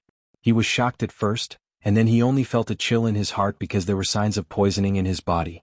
In this forest, he didn't know where it came from, but it was actually filled with a poison that could poison cultivators. Zhuoxian didn't dare to continue fighting. With a long howl, he rushed into the sky, sword light shooting out in all directions. With a few ping sounds, he directly cut off the roots and vines above his head. Then he rushed out of the forest and flew into the air above his head. He didn't dare to stay for long and directly flew into the distance. As for the mission to bring junior sister White Lotus home, he naturally couldn't care about it now. If he lost his life, what meaning would there be to those missions? In the dense forest, Lu Qin and White Lotus both witnessed Zhuoxian's encounter, and at the same time watched him flee. Bai Lian surveyed her surroundings and her expression changed slightly. She realized that the chaotic lands was indeed as dangerous and unpredictable as the legends said. This was only the outskirts of the chaotic lands, but there was already such a dangerous place. Not to mention ordinary people, even if a cultivator accidentally entered this forest, the slightest carelessness would most likely lead to eternal damnation. After calming down a little, White Lotus turned to Lu Qin and asked, "What should we do now?" No matter what, it was Lu Qin who brought her to this snake vine forest. Presumably, he also knew the secret of this forest as well as the way to lead everyone out. However, after Lu Qin looked at her, he asked, "Do you recognize this tree?" The tree he was referring to was naturally the beautiful silver-white tree in front of them. White Lotus shook her head, indicating that she didn't know. This tree is called the snake vine tree. In fact, this entire forest actually exists for this tree.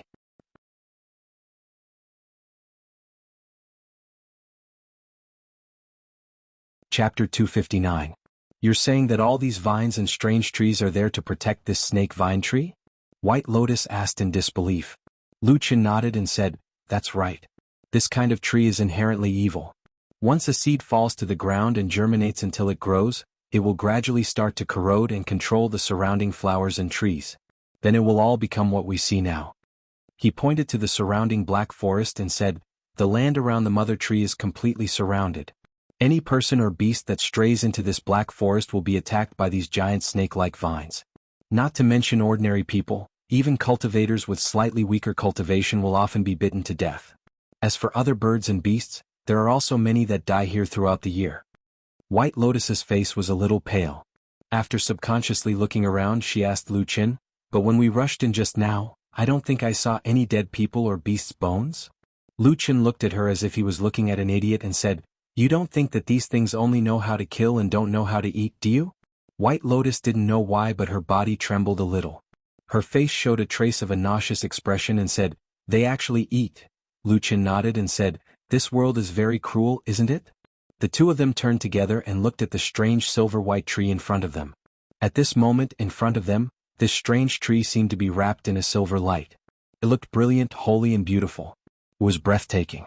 If they hadn't seen it with their own eyes, perhaps it would be hard to imagine that there would be such a beautiful strange tree in this world.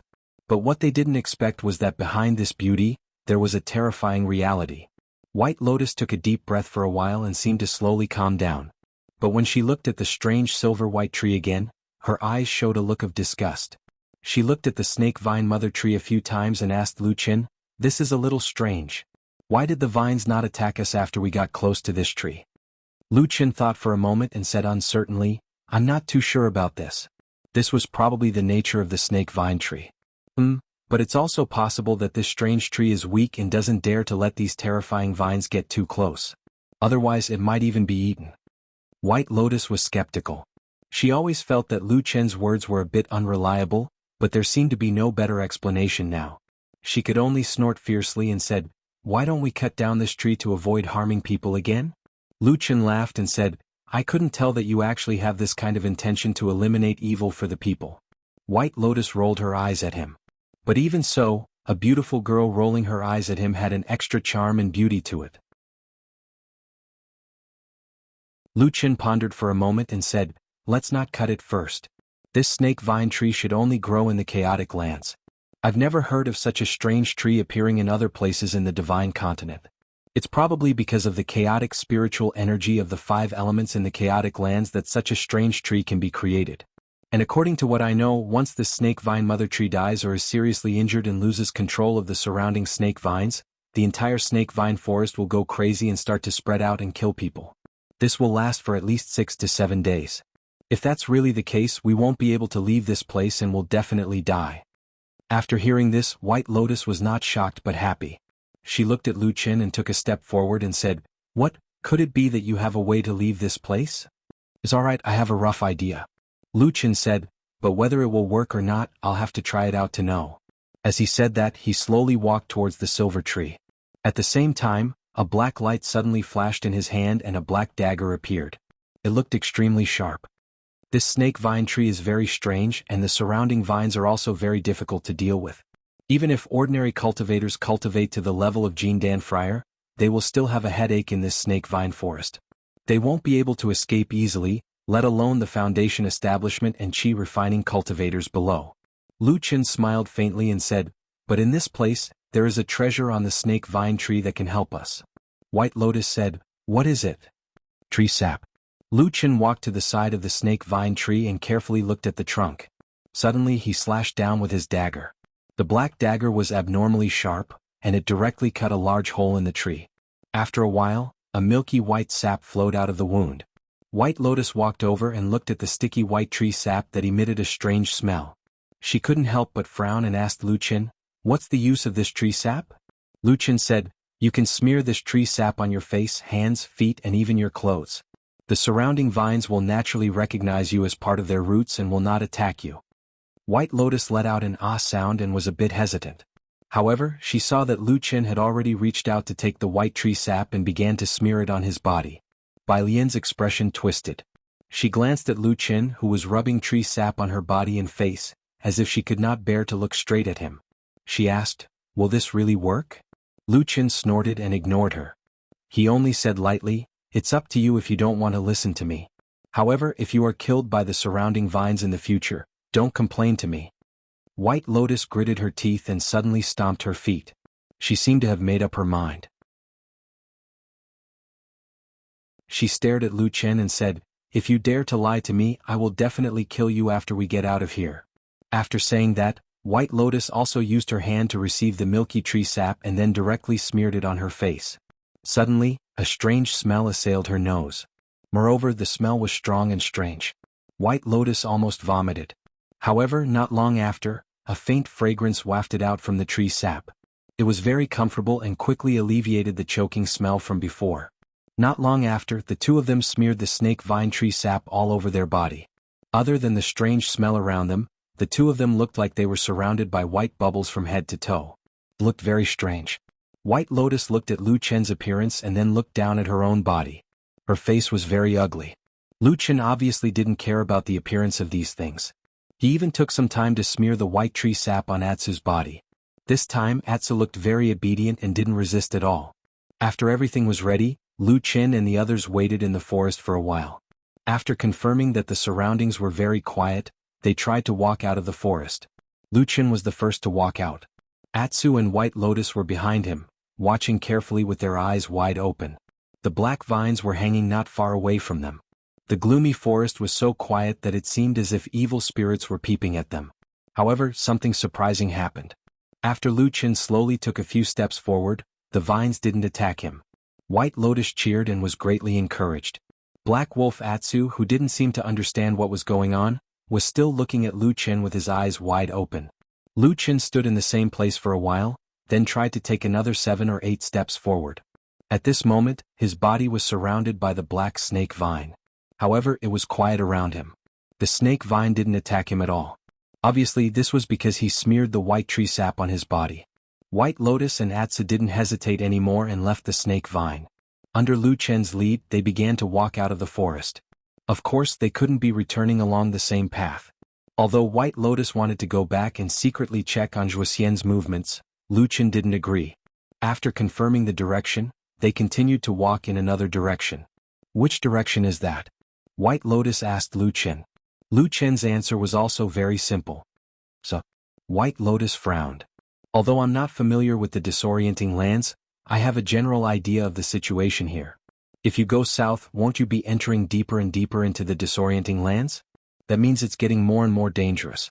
When the time comes, don't let the righteous and evil paths kill you before you die in the depths of the chaotic lands. Lu Chen smiled. It's no big deal. At worst, if I can't beat them, I'll just run. White Lotus snorted. It's not like every opportunity is so good. Previously, when my second senior brother came over, he wanted to bring me back to Kunlun Mountain. I felt that something was wrong and didn't want to go back. But if he finds me again, I'm afraid I won't be able to escape. I can't care so much. Lu Chen said. Let's get out of this sea of suffering first. All right. 2 people and a dog began to walk south in the forest. At the same time, they carefully observed their surroundings. Other than the terrifying vines, they would occasionally raise their heads to look at the sky, probably afraid that Zhuoxian would suddenly appear in the sky and discover their situation. However, Zhuoxian did not know if he was injured in the snake-creeping forest, as he disappeared without a trace after leaving the forest. As time passed, Lu Chen, White Lotus, and Atsu's party finally walked out of the snake vine forest. Walking out of the dark and gloomy forest, they saw that their surroundings had once again returned to the blue sky, white clouds, green mountains, and clear waters. The 2 of them subconsciously let out a long sigh, as if they had released all the pent-up frustrations in their hearts. But it was at this moment that Lu Chen's expression suddenly changed. He saw that over 10 men in black had appeared in front of them. They slowly surrounded them and stared at him.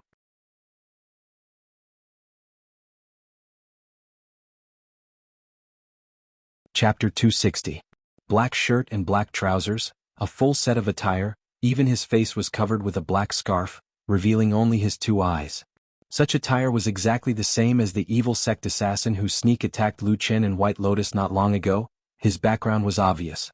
White Lotus sucked in a breath of cold air, took a step back. At the same time she said in a low voice, I say, what enmity do you have with the evil sect? Could it be that you killed their parents and close friends? I can't believe he's so against you. Lu Chen's expression was indifferent, seemed to have no response to this question, only coldly looked at those black-attired men. Different from the black-attired men who rushed out to sneak attack before, this batch of black-attired men were mostly very quiet, did not make any sound of abuse, but the murderous aura around them was far stronger than before, and looking at the distance and position distribution between those people, they seemed to be in harmony with each other, disorderly and well-proportioned, actually sealed off all possible escape routes, firmly sealing Lu Chen and the rest here. Rustling sounds, footsteps were heard from time to time. The oppressive feeling that those black-attired men exuded had a kind of earth-shattering momentum, pressing over bit by bit. The corner of Lu Chen's eyes twitched slightly, suddenly clenched his teeth, quietly said, Go back. White Lotus glanced at him, did not say anything, and the 2 of them once again slowly retreated back into that stretch of snake vine forest. Atsu also followed them back but looked a little more fidgety and uneasy, from time to time looked back, grimacing, revealing a ferocious look.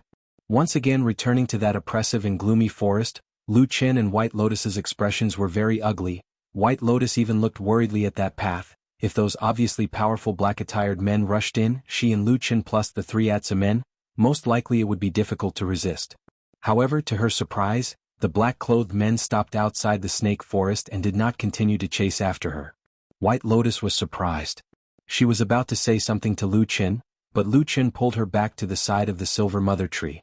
At the same time she heard Lu Chen say, It's safer here and it's easier to talk. The tree's sap will disperse with the wind and after a while, its aura will weaken. At that time the snake vines around us might attack us. I see. Bai Lian nodded. However, she quickly furrowed her brows and began to size Lu Chen up with a strange look in her eyes. Lu Qin noticed her movements and asked, "What's wrong?" White Lotus thought about it and said, "I think you're a little strange." Lu Qin said, "What do you mean?" White Lotus stared at him and said, "Do you have any secrets in this snake forest that you haven't told me?" Lu Qin shook his head and said, "What nonsense are you talking about?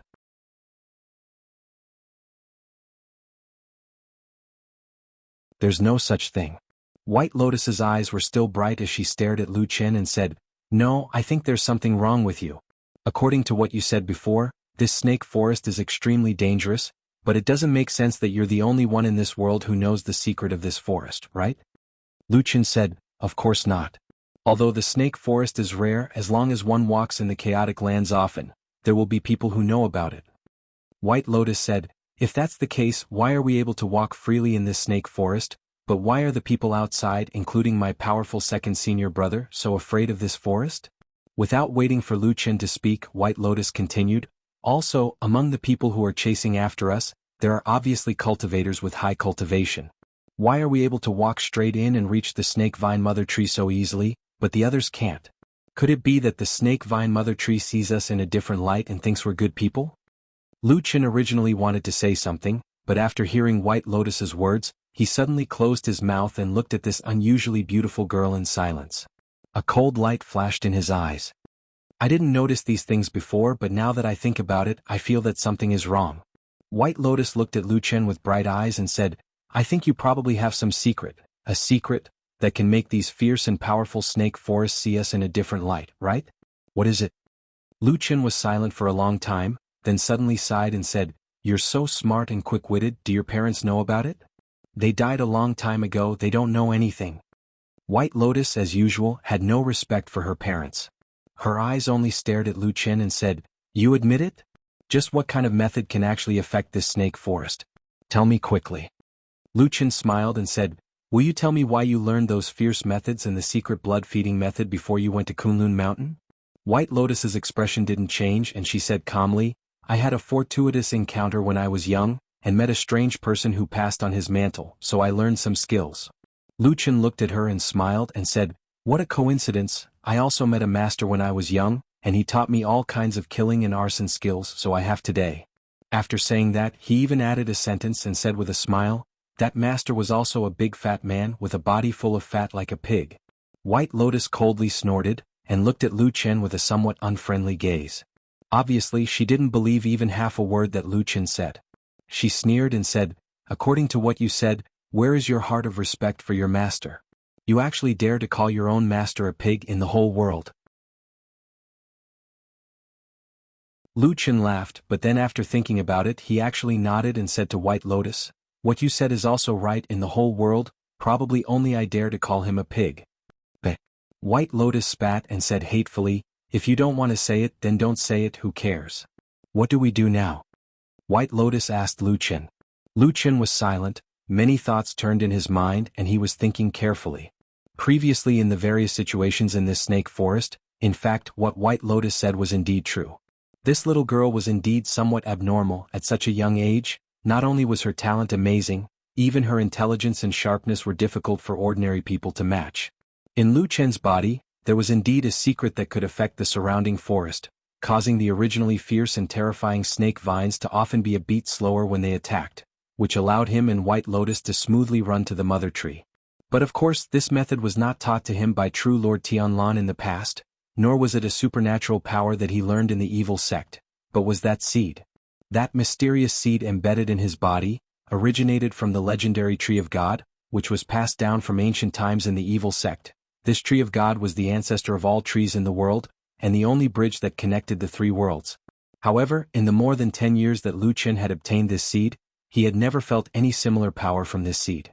The greatest function of the Tree of God to him was to suppress the curse of the black fire, which allowed him to live until today. But the strange thing happened on the night of the full moon, when that earth-shattering pillar of light pierced through the heaven and earth. Lu Qin faintly felt that the seed in his body seemed to have some changes, and the ability to slightly influence and control some of the flowers and plants in the world was gradually discovered by Lu Qin on the road of escape after that. This was of course a great secret, and Lu Qin had no intention of telling White Lotus. In short, both of them had their own ulterior motives and refused to reveal their own secrets, so they just laughed it off. But the predicament before them was still right in front of them, and Lu Chen also felt that it was a little tricky. The special ability of the Tree of God Seed was only in a slightly awakened state. At most it could only slightly delay the attack speed of the surrounding snake vines, but when it came to wanting to control this snake vine forest, it was still too far away. But if they were to be trapped here, it was obviously not a long-term solution. Lu Chen frowned tightly, and just as his mind was turning rapidly, White Lotus asked again, "How about we apply some more tree sap and then escape from another direction? Anyway, this forest is so big, I don't believe that they can seal off all the exits." Lu Chen's expression looked a little solemn. He turned his head to look at the silver-white snake vine mother tree and said, "This mother tree doesn't look very thick, it should have grown not long ago. We also can't take too much tree sap or else we will hurt the roots of this mother tree, and will cause the surrounding snake vines to go crazy." White Lotus was shocked and also looked at the snake vine mother tree and said, "How many more times can we take tree sap?" Lu Chen calculated in his heart and said, "We need to apply it to 2 people at a time, and Atsu's body is much bigger than ordinary people, so it needs a lot of tree sap. I think we can only take tree sap 1 more time at most." Only 1 chance? White Lotus was a little surprised, and suddenly a look of hesitation appeared on her face. They could only take tree sap 1 more time. In other words, if they wanted to escape from this snake vine forest, it was almost the last chance they had left. This last time they could only succeed and not fail. If they failed, whether they were blocked by others or the forest went crazy, perhaps only death would await them. Both of them fell silent and stood beside the snake vine mother tree in deep thought. Only Atu seemed to be more relaxed. He paced back and forth, and after a while, he suddenly strolled to the side of the snake vine mother tree. He looked at this beautiful silvery white mother tree from head to toe. He lifted his hind leg and peed on the roots of the tree. Lu Chen saw this scene, although he was anxious, but he couldn't help but find it funny and thought this dog Atsu was still a little different from the rest. But just as this thought flashed across his mind, his body suddenly shook, and he thought of the word different. Different? It really seemed to be a little different. His eyes suddenly changed, became a little deep, and at that moment, it seemed like his soul was also impacted by some kind of thought. Even his breathing became heavier. White Lotus felt it and looked at Lu Chen and asked, "What's wrong with you? Did you think of something?" Lu Chen was silent for a moment and suddenly said, "Just now those black-attired people outside, you said they were evil cult killers."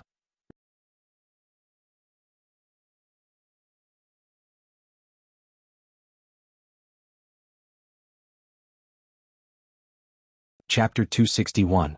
White Lotus was taken aback and said, "Isn't that so? It's exactly the same as those killers who came for you before." Lu Chen was silent for a moment, slowly shook his head and said, "It's not the same." White Lotus said, "What is it?" Lu Chen seemed to still be pondering, so even the speed of his speech was much slower than usual, but his tone was very calm and said, "They seem to be quite quiet." Bai Lian thought back to the black-clothed men she had seen outside the snake-overgrowth forest. As expected, most of the time they did not speak. However, she quickly said in annoyance, "They're here to kill you, not to chat with you. Is it strange not to speak?" Lu Chen did not mind the sarcasm in White Lotus's words. After pondering for a moment said, "You don't understand, when those evil faction people see me, most of the time their eyes are red, even if some of them are calm and collected. But with so many people, it's impossible that all of them did not scold me." White Lotus laughed, pointed to Lu Chen and said, "You are so strange. Are you born to be cheap? Others did not scold you, instead you feel uncomfortable?" Lu Chen was not angry, only pondered alone and then slowly said, "No, now the more I think about it, the more I feel that there is something wrong with those people. Other than their reaction when they saw me, they also had a murderous aura, but the murderous aura did not seem to be particularly strong. You should still remember the imposing manner of those few evil faction killers who sneaked an attack on us?" The last sentence, Lu Chen turned his head and asked White Lotus. White Lotus was stunned for a moment and said, After what you said, it seems that those few evil faction killers at the front were indeed more ferocious and agitated." Lu Chen squinted his eyes slightly and said, "Also, those black-attired men just now formed a formation together during the fight. This kind of fighting method is also not commonly seen in the evil faction. Most of the evil faction people are valiant in martial arts, casting spells to fight. Very few of them can form a formation to defend against the enemy at any time and place. This kind of method is more commonly—" He suddenly stopped. White Lotus heard the important part and could not help but ask, "Who?" Lu Chen's expression became a little strange. After a while he calmly said, "Fiyunji. I've always found it strange. Why did I purposely choose a desolate and uninhabited path, even when I entered the chaotic land of chaos? Why did I choose a path that even I hadn't walked before? Logically speaking, no one should have been able to detect me in advance. But every time the evil faction killers always seem to be able to catch up to us, and then launch a sneak attack, using all sorts of methods. But every time the evil faction killers always seem to catch up. White Lotus's first reaction was to clear her name. Then she thought for a while and said, or it's because you have a deep grudge with the devil cult. They remember you and have some means to catch you. Well, for example, those sinister means of casting spells or something. Lu Chen smiled and said, I won't. White Lotus was a little unconvinced and said, you know, again, the evil faction has been passed down for so many years, they have been fighting with the good faction for thousands of years and yet they have not fallen. Do you know what methods they have? Lu Chen said, I think I know a little. You. White Lotus suddenly found that she did not know what to say. In the end, she could only look at Lu Chen with disdain and said, you only know how to brag. Lu Chen ignored her and lightly said, if the evil faction really have this kind of method, they should have found me in these years. Since they couldn't find me, then there shouldn't be any special strange method that I don't know. On the other hand, Fiunji. White Lotus saw that Lu Chen was suddenly in a daze, as if he was in a daze, couldn't help but pushed him and said, hey, what's wrong with you? Lu Chen suddenly turned his head and stared at her. At the same time he raised his right hand, a black light flashed and that black dagger suddenly appeared in his palm. White Lotus's expression froze, stepped back and said, what are you going to do? Lu Chen looked at her, did not speak but did not have the intention to attack her. After a moment of silence, he suddenly walked a few steps to the side and then untied his upper clothes. White Lotus was somewhat surprised, did not know what Lu Chen was going to do. But whether it was her age or her current temperament, she did not care about the precaution between men and women, do not look at indecent things. Therefore she did not blush like some girls and cover her eyes and so on. Instead she looked straight at Lu Chen, trying to see clearly what Lu Chen was going to do. When Lu Chen untied his upper clothes, a relatively perfect man's flesh and blood body was revealed. Thanks to that mysterious seed of the god tree, he had soaked in that mysterious pond in the mysterious tree hole for 10 years to resist the curse of the black fire. An additional benefit was that the incomparably rich vitality in the water had erased most of the original scars on his body, almost giving him a perfect body. Now, no one knew that 10 years ago, his body was covered with innumerable scars of various sizes, each of which was a scar left behind by unerasable pain. Lu Chen's gaze swept across his body. After a moment, he raised the incomparably sharp black dagger with his right hand and calmly placed it on an extremely inconspicuous place below his left rib. Then, without changing his expression, he exerted a little force in his hand and the sharp blade immediately pierced into his flesh. White Lotus's expression changed a little, and the way she looked at Lu Chen seemed to have changed a little.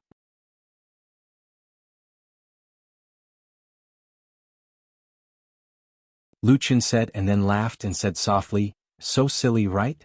There was a strange silence in the dark forest for a long time.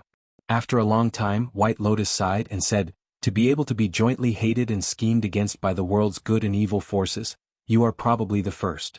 The corner of Lu Chen's mouth twitched slightly, and then he took a deep breath, suddenly stood up and began to put on his clothes again. As he turned around and took the first step, he directly crushed the soul-calming glyph. Resolute and decisive, without any hesitation. The situation now is worse than I thought. Lu Chen walked in front of White Lotus and did not speak any nonsense. He looked into her eyes and said, it's best if you don't stay with me. Otherwise you might really die. White Lotus frowned and said, I say, the way you speak, it always makes people feel a little uncomfortable. Why was it that when we thought it was the evil sect killers chasing after us, we joined hands to fight against the enemy, and escaped here without any fear? But once you know that the group of people standing outside now are from Fiunji, you are afraid to this extent. Lu Chen shook his head and said, I am not afraid, but sometimes the trump card of us good faction people is actually much stronger than those evil sect people who are struggling at death's door. When we do things, we also become more and more unscrupulous. Speaking till here, his mouth suddenly gazed twice and sneered and said, this is also thanks to a certain big fatty. White Lotus had yet to react and asked in surprise, what big fatty? Lu Chen was just about to speak. Suddenly he heard a series of whistling sounds coming from the distance of the snake-overgrown forest, with a trace of surprise and panic. He indifferently glanced at the already broken glyph, and then said to White Lotus, let's go, they probably found out.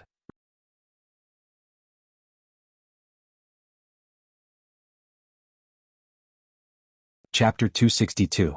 When they cut open the snake vine mother tree for the second time to extract the sap, White Lotus specially observed this silvery white and abnormally beautiful mother tree. As expected, as the sap flowed out, the halo of the snake vine mother tree seemed to have dimmed a lot.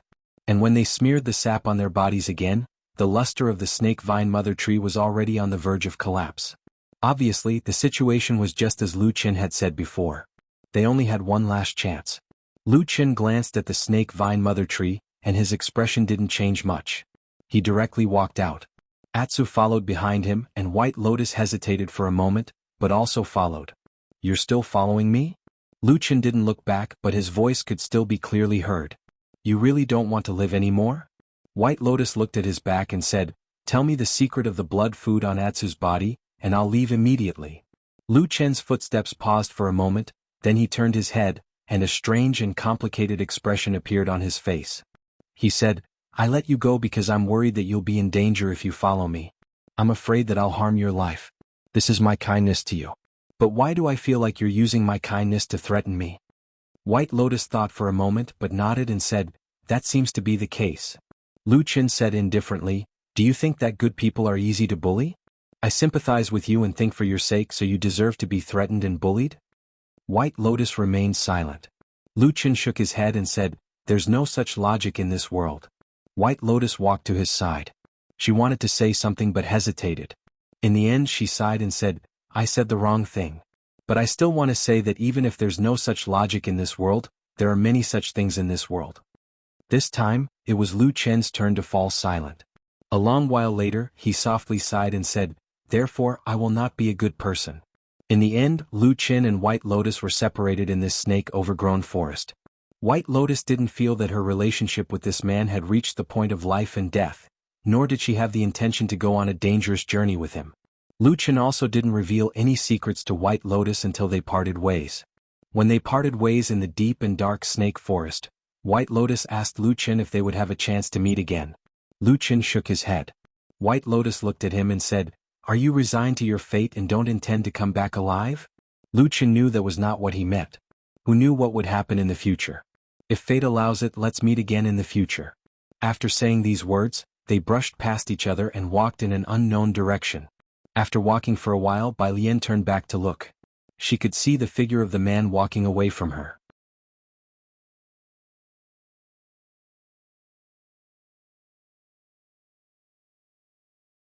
White Lotus took the opportunity to continue flying, but at this moment she suddenly heard a whistling sound behind her. The sound seemed to be piercing through the air, and she could not help but feel her heart skip a beat. She subconsciously looked back and her face immediately paled. The immortal sword in the black-robed man's hand glowed brightly and emitted a dazzling azure light.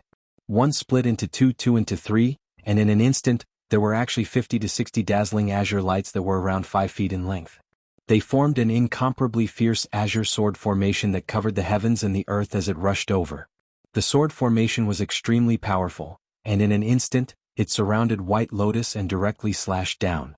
White Lotus was greatly shocked, retreated a few steps and used all her strength to dodge, but she still could not escape from the range of this magnificent sword formation. Instead, she was quickly forced to a dead end, seeing that the tens of green lights were about to land and pierce through her body. At that moment, a wave of despair surged in White Lotus's heart. At the same time, she was also bewildered. This person's cultivation was obviously extremely high. He was definitely not an ordinary person. What was his identity and background? Right at this critical moment, a long howl suddenly sounded out, and then a brilliant golden light descended from the sky. It spun rapidly in midair, and there was actually the sound of thunder in the sky. It was like a bolt of lightning from a clear sky, and it suddenly fell into the green light sword formation. The green light first sank and then it actually expanded against the trend, and instead rolled up and pounced towards that golden light. A figure appeared from the golden light. It was Zhuoxian. However, at this moment, Zhuoxian's expression was extremely solemn. He looked at the man in black in front of him, and with a shake of his wrist, the golden light shone brightly again, but it transformed into a dazzling golden wheel in midair, rumbling as it rotated and met the green light head-on. The golden and azure immortal lights collided with each other without any finesse. There was a loud bang and the shockwaves rose and fell. White Lotus only felt a roar in her ears. She took a few steps back, her head still ringing. The golden and green lights slowly retracted, and in mid-air, Zhuoxian and the man in black hovered in mid-air, facing each other. After a moment, Zhuoxian took a deep breath, and was the first to put away the magic treasure in his hand. He cupped his hands and said, "Thousand Extremes dark green sword, which senior brother of the Thousand Extremes sect are you?" The man in black stared at Zhuoxian's face and after a moment he nodded slightly. With a wave of his hand, the sky full of green lights also fell and dissipated, turning back into an immortal sword and returning to the sword box on his back. Then he reached out and took off the black cloth on his face, revealing the face of a man with thick eyebrows and a square face. He looked to be about 30 years old and he had a calm bearing. He said, "I am Ho Zhenglong of the Thousand Extremes sect. Your golden arc wheel is also impressive. Could it be that you are from the Kunlun sect?" Zhuoxian said, "I am Zhuoxian of the Kunlun party." Ho Zhenglong frowned slightly, and after a moment of thought, a trace of surprise suddenly appeared on his face. He said, "Could it be that you are Zhuoxian, senior brother Zhua of the Hakushin Jinkuan sect?" Zhuoxian said, "That's me." The Thousand Extremes sect was not a small sect, but one of the 5 famous sects of Zhengxianmeng that were on par with the Kunlun sect. There were countless experts and cultivators in the sect. Before today Zhuoxian had never heard of Ho Zhenglong, but just based on the Thousand Extremes dark green sword he had just used, his momentum was vigorous, sharp and steady. When he attacked, it was like a storm, and when he retreated, it was like a whale sucking in water. He could go up and stop at will, so it was obvious that this person's cultivation was very high, and his foundation was very solid. He must be an outstanding talent that appeared in the Thousand Extremes sect in recent years. Ho Zhenglong also seemed to be very respectful towards Zhuoxian, but the look in his eyes seemed a little strange. Zhuoxian had a rough idea in his heart. It had been some time since the night of the full moon, and the news of Hakushin Jinkuan's death should have spread, so it would not be strange if Ho Zhenglong knew about it. However, of course he would not tell Ho Zhenglong about these things, but after sizing up Ho Zhenglong's attire he frowned and said, "Brother Ho, your attire seems to be..." Ho Zhenglong laughed and said, "I won't hide it from Zhuoxixiao. Right now I'm working for the Floating Clouds division of the True Immortal Alliance. Right now I'm working with the brothers in my division to do something big. My disguise is to disguise as a demon from the evil cult." Zhuoxian suddenly understood, nodded and said, "I see." Ho Zhenglong laughed, and then his gaze fell on White Lotus, who was standing beside Zhuoxian, and then his expression turned serious, pointed at White Lotus and said, "Brother Zhua, may I ask, when you saved this little girl just now, do you know her identity?" Zhuoxian nodded and said, "Yes, her name is White Lotus and she is my junior sister. If I have offended you in any way, please forgive me, Brother Ho." Ho Zhenglong was stunned for a moment and said in astonishment, "She is your junior sister, then she is also Hakushin Jinkuan's disciple?" Zhuoxian hesitated for a moment and said, "Yes, junior sister is my teacher's last disciple." Ho Zhenglong frowned, looked at White Lotus, and his face suddenly darkened and said, "That is strange. May I ask why your junior sister was with that devil sect demon before?"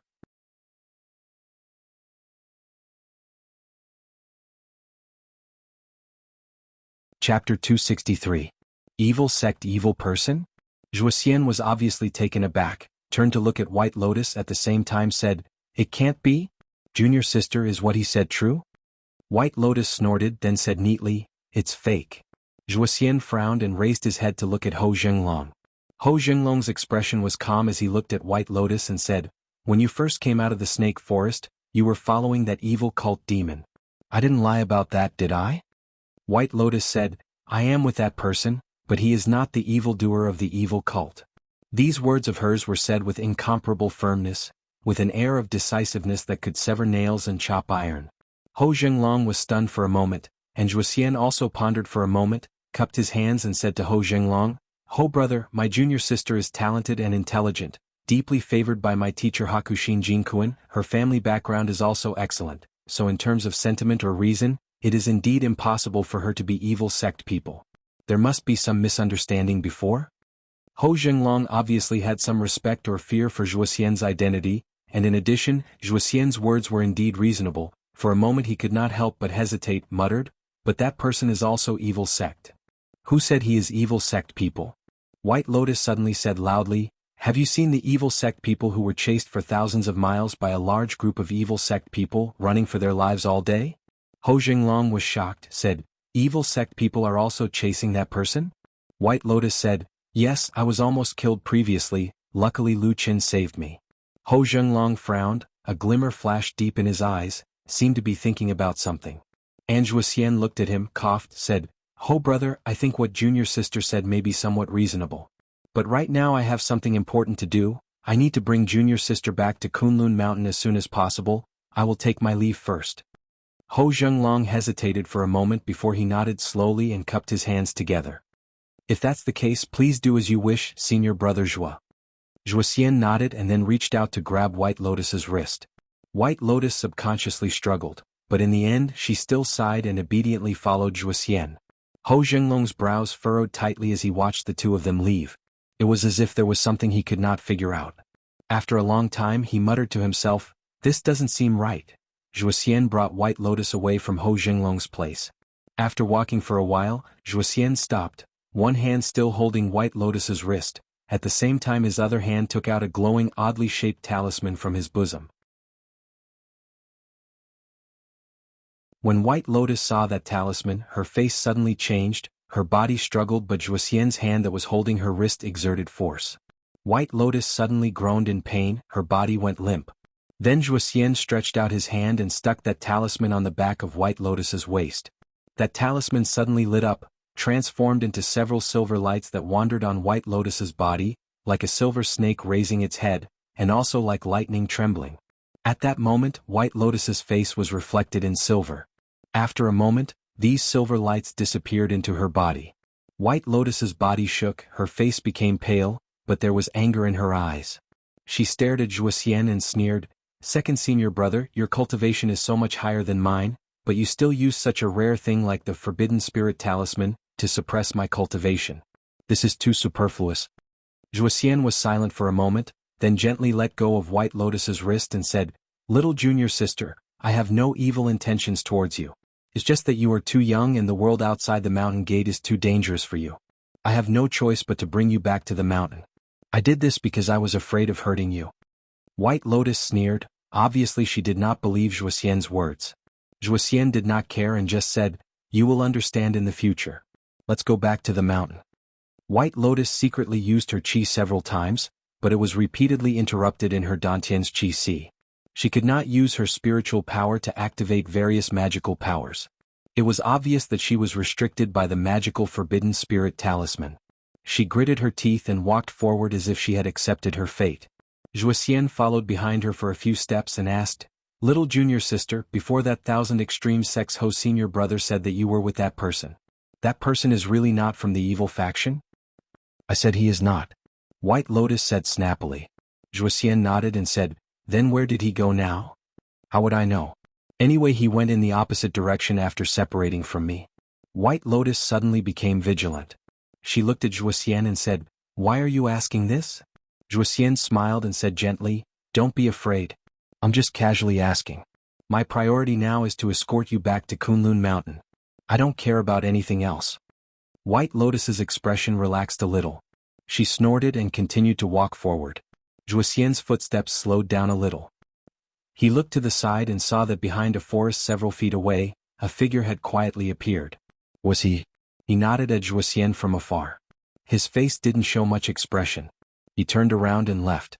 The direction he walked in was the opposite direction of Zhua Xian and White Lotus. Zhua Xian stared at He's back for a moment. Then he stepped forward and caught up with White Lotus. Second senior brother. White Lotus suddenly called out. Zhua Xian responded and said, what's wrong? When Master died, what did he look like? Zhua Xian's body shook slightly. After a moment of silence, he said softly, I didn't see it with my own eyes. I don't know. A deity transformation stage lord died just like that. White Lotus' face, which still carried a trace of childishness, suddenly became a little sad and said, even if we cultivate for the rest of our lives, it's hard to say whether we can reach Master's realm, not to mention the higher realm of immortality. Second senior brother, tell me, why do we have to work so hard to cultivate? Zhua Xian was silent for a long time. He said, you're so young. Why do you think so much? White Lotus said, it's natural. Haven't you thought about this, second senior brother? Zhua Xian smiled and said softly, I have thought about it. I've thought about it many times. Lu Qin walked in the opposite direction of White Lotus. He was probably heading southwest. In short, he was trying his best to avoid those men in black, no matter who they were. While walking in the forest, Lu Qin didn't speak for a while. He remained silent. Atsu followed beside him. He seemed to feel something was wrong and looked up at him from time to time. I'm fine, Lu Qin said to Atsu, but if I'm really found by them and I have nowhere to run, what will you do, Atsu? Atsu tilted his head as if he was thinking. Lu Qin praised and said, you actually know how to think now. You're not so stupid after advancing. Woof woof, Atsu barked. Lu Qin grinned and said, looking at your mighty and majestic appearance, it's really funny to suddenly bark like a dog. As he said that, he reached out and hugged Atsu's neck. Atsu stuck out his tongue and licked his face. It felt a little warm. If I really can't do it, you can run by yourself. Lu Qin leaned against Atsu's huge head and suddenly said softly. Atsu didn't respond. Lu Qin didn't know whether he understood or not. Lu Qin didn't say much. After a while, he suddenly sneered and said, Requiem talisman, Requiem talisman? Do you know what Requiem means? Atsu turned his head and looked at him. They probably have long forgotten the meaning of these two words. He glanced at the sky and said lightly. At this moment, in front of him, there was a line of light that slowly lit up. Not far away was the edge of the snake forest. It was quiet inside and outside the forest. It looked cold and desolate. The scenery in this direction was completely different from the place where he first came out. There were many trees before, but in the southwest direction there were many stones and hills. Further away there was a mountain range. Lu Qin hid at the edge of the forest and secretly peeped outside for a while. There was no movement in the surroundings, but he didn't dare to be careless. His eyes were bright and he continued to look left and right. After a while he looked at the mountain range in the distance. He saw that the mountain was tall, but the shape of the mountain range was a little strange. It was shaped like a giant rat. From afar the mountain was rugged and had many cracks. Only a few places had green trees. Most of the mountains were barren and cracked. Lu Qin's heart moved. He thought about a mountain that he had heard of before. It was similar to the mountain in front of him. It was called Rat Hill. The Rat Mountain was an extremely dangerous place. The most frightening thing about it was that the Cloud Earth Rat, a demonic beast unique to this place, lived in the mountain.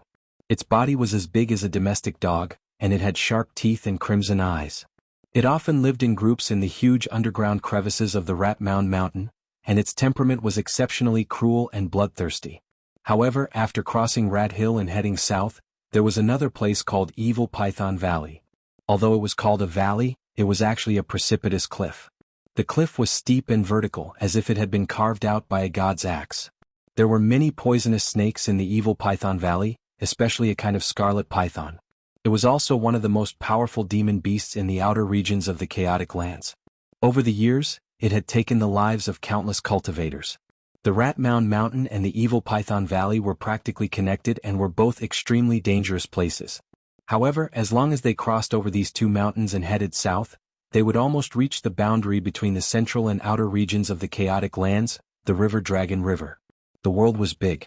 Even in such a chaotic and vast land like the chaotic lands, Lu Qin always felt like he had no place to stand. This kind of feeling was very bad. It made people very nervous and easily angered. However, in order to survive, perhaps he could only continue to flee like this. Whether it was the devil cult or Fuyunji, their sphere of influence could only extend as far as the north bank of the Dragon River. Any further into the chaotic lands was no longer a place that they could control. If he wanted to survive, he could only go to the Dragon River. Lu Qin took a deep breath and walked out of the snake forest.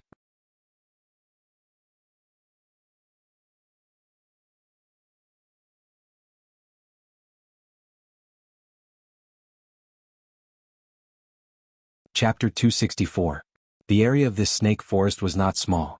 The group of black-clothed men that appeared before was about a dozen in number. Of course, it was impossible for them to really seal off this part of the forest to the point where it was airtight. Previously, they were able to block Lu Qin's path mostly because of the Requiem talisman. But this time, after Lu Qin came out of the snake forest, he did not see any black-clothed men in the vicinity. Of course, this was a kind of luck. Obviously, because they had lost the guidance of the Requiem talisman, those black-clothed men were forced to separate. And even if one person guarded a section, it was unlikely that they could completely guard all the loopholes. Without any hesitation, Lu Qin called Atsu over and sat on its back. Then he lowered his body and lay on its back. He whispered, "Run for your life." The giant black wolf's spirit was lifted. It stepped forward and began to run. Its speed increased rapidly. In the blink of an eye, it rushed forward like an arrow leaving the bow. At the same time, the wolf raised its head and seemed to be a little excited. When it opened its mouth and was about to howl, it suddenly heard Lu Chen's faint voice, "Oh yes, don't howl. If you alarm others, we'll be finished." Atu staggered and forcefully swallowed the long roar he was about to make, and then sprinted away. However, good things did not last long. Even though Lu Chen had tried to hide his figure as low as possible, people still noticed the movement here. Suddenly, whistling sounds and exclamations rose and fell. There were light figures in the sky and on the ground rushing in this direction. Lu Chen's expression did not change. He only looked back and then hugged Atsu's neck tightly. He said, "Let's run. If we are caught, we'll die." Atu no longer concealed his tracks. He suddenly let out a long howl and his speed doubled once more. In the blink of an eye, he had actually increased the distance between him and those cultivators who had cultivated to a higher level. Exclamations of bewilderment could be heard from the group of pursuers behind them. They seemed to be surprised by Atsu's powerful legs and strength. Even Lu Chen was a little surprised. Compared to the pursuers, he was lying directly on Atsu's back. He could clearly feel the explosive power contained in Atsu's bulging muscles under its black fur. It was far more powerful than he had imagined. For a moment, a spectacular scene of a chase took place in the land of chaos. Black Wolf Atsu carried Lu Chen on his back as he ran for his life. Behind him were 5 or 6 black-robed men who were chasing after him. As time passed, more black-robed men came from other directions in the snake-overgrown forest. They gradually gathered together and charged at Lu Chen. Generally speaking, there were only 2 kinds of demonic beasts in the world when they ran at full speed. One was fast and the other was slow. Those who were slow would naturally be caught and killed. Those who were fast were extremely fast, almost faster than any cultivator who could fly in the sky. However, they generally could not last long. After all, the body of a monster beast could only withstand this kind of explosive power for a very short period of time. Therefore, in the past, whenever a human cultivator encountered a demonic beast that could run extremely fast, as long as they could keep up and hold on for a while, they would usually be able to catch it. On this day, the black-robed men following behind Atu and Lu Chen were thinking the same thing. The giant black wolf in front of them was extremely fast. Even when they were flying on their swords, they could not immediately close the distance between them. However, none of them cared about this. Everyone was chasing from afar. In any case, the demonic beast would definitely run out of energy and slow down after a short while. When that time came, wouldn't it be easy to catch it? However, as they chased after it, a short while passed, a moment passed, half an hour, and so on passed by. The black wolf in front of them became a black dot and ran further and further away. Those who were flying on their swords in the air and those who were running on the ground all fell to the ground. They were all panting and looking at each other. After a while, they all panted and cursed loudly, "Damn it! What the hell is this monster?" The strong wind blew Atsu's fur and Lu Chen's clothes. This feeling lasted for a very long time until they could no longer see the shadows of those black-robed men. Not far ahead was the rat hill that Lu Chen had seen before. Lu Chen patted the head of Atsu who was running. Only then did Atsu slow down and stop. Then, it opened its mouth and stuck out half of its tongue, panting. Lu Chen climbed down from the back of this giant black wolf and looked at it for a long time. His eyes were a little dazed. After a while, he sighed and said, "Originally, when I saw you fighting, I thought that this stupid dog was really useless. Even if you become a holy beast, you would still be like this. Who would have thought that you are so bad at fighting that you put all your abilities and strengths into running for your life?" The giant black wolf barked again, making a sound that did not match its size. Lu Chen shook his head and reached out to touch Atsu's huge head. He sighed and said, "The best holy beast in the world at running for its life. Alright, at least it has an unparalleled ability." Atsu raised its head and howled to the sky. Its howl was long and sounded very imposing, as if it was the king of all beasts. Its domineering aura shook all directions. It did not seem like it was just running for its life with Lu Chen. Rat Hill was right in front of them and there were killers chasing after them.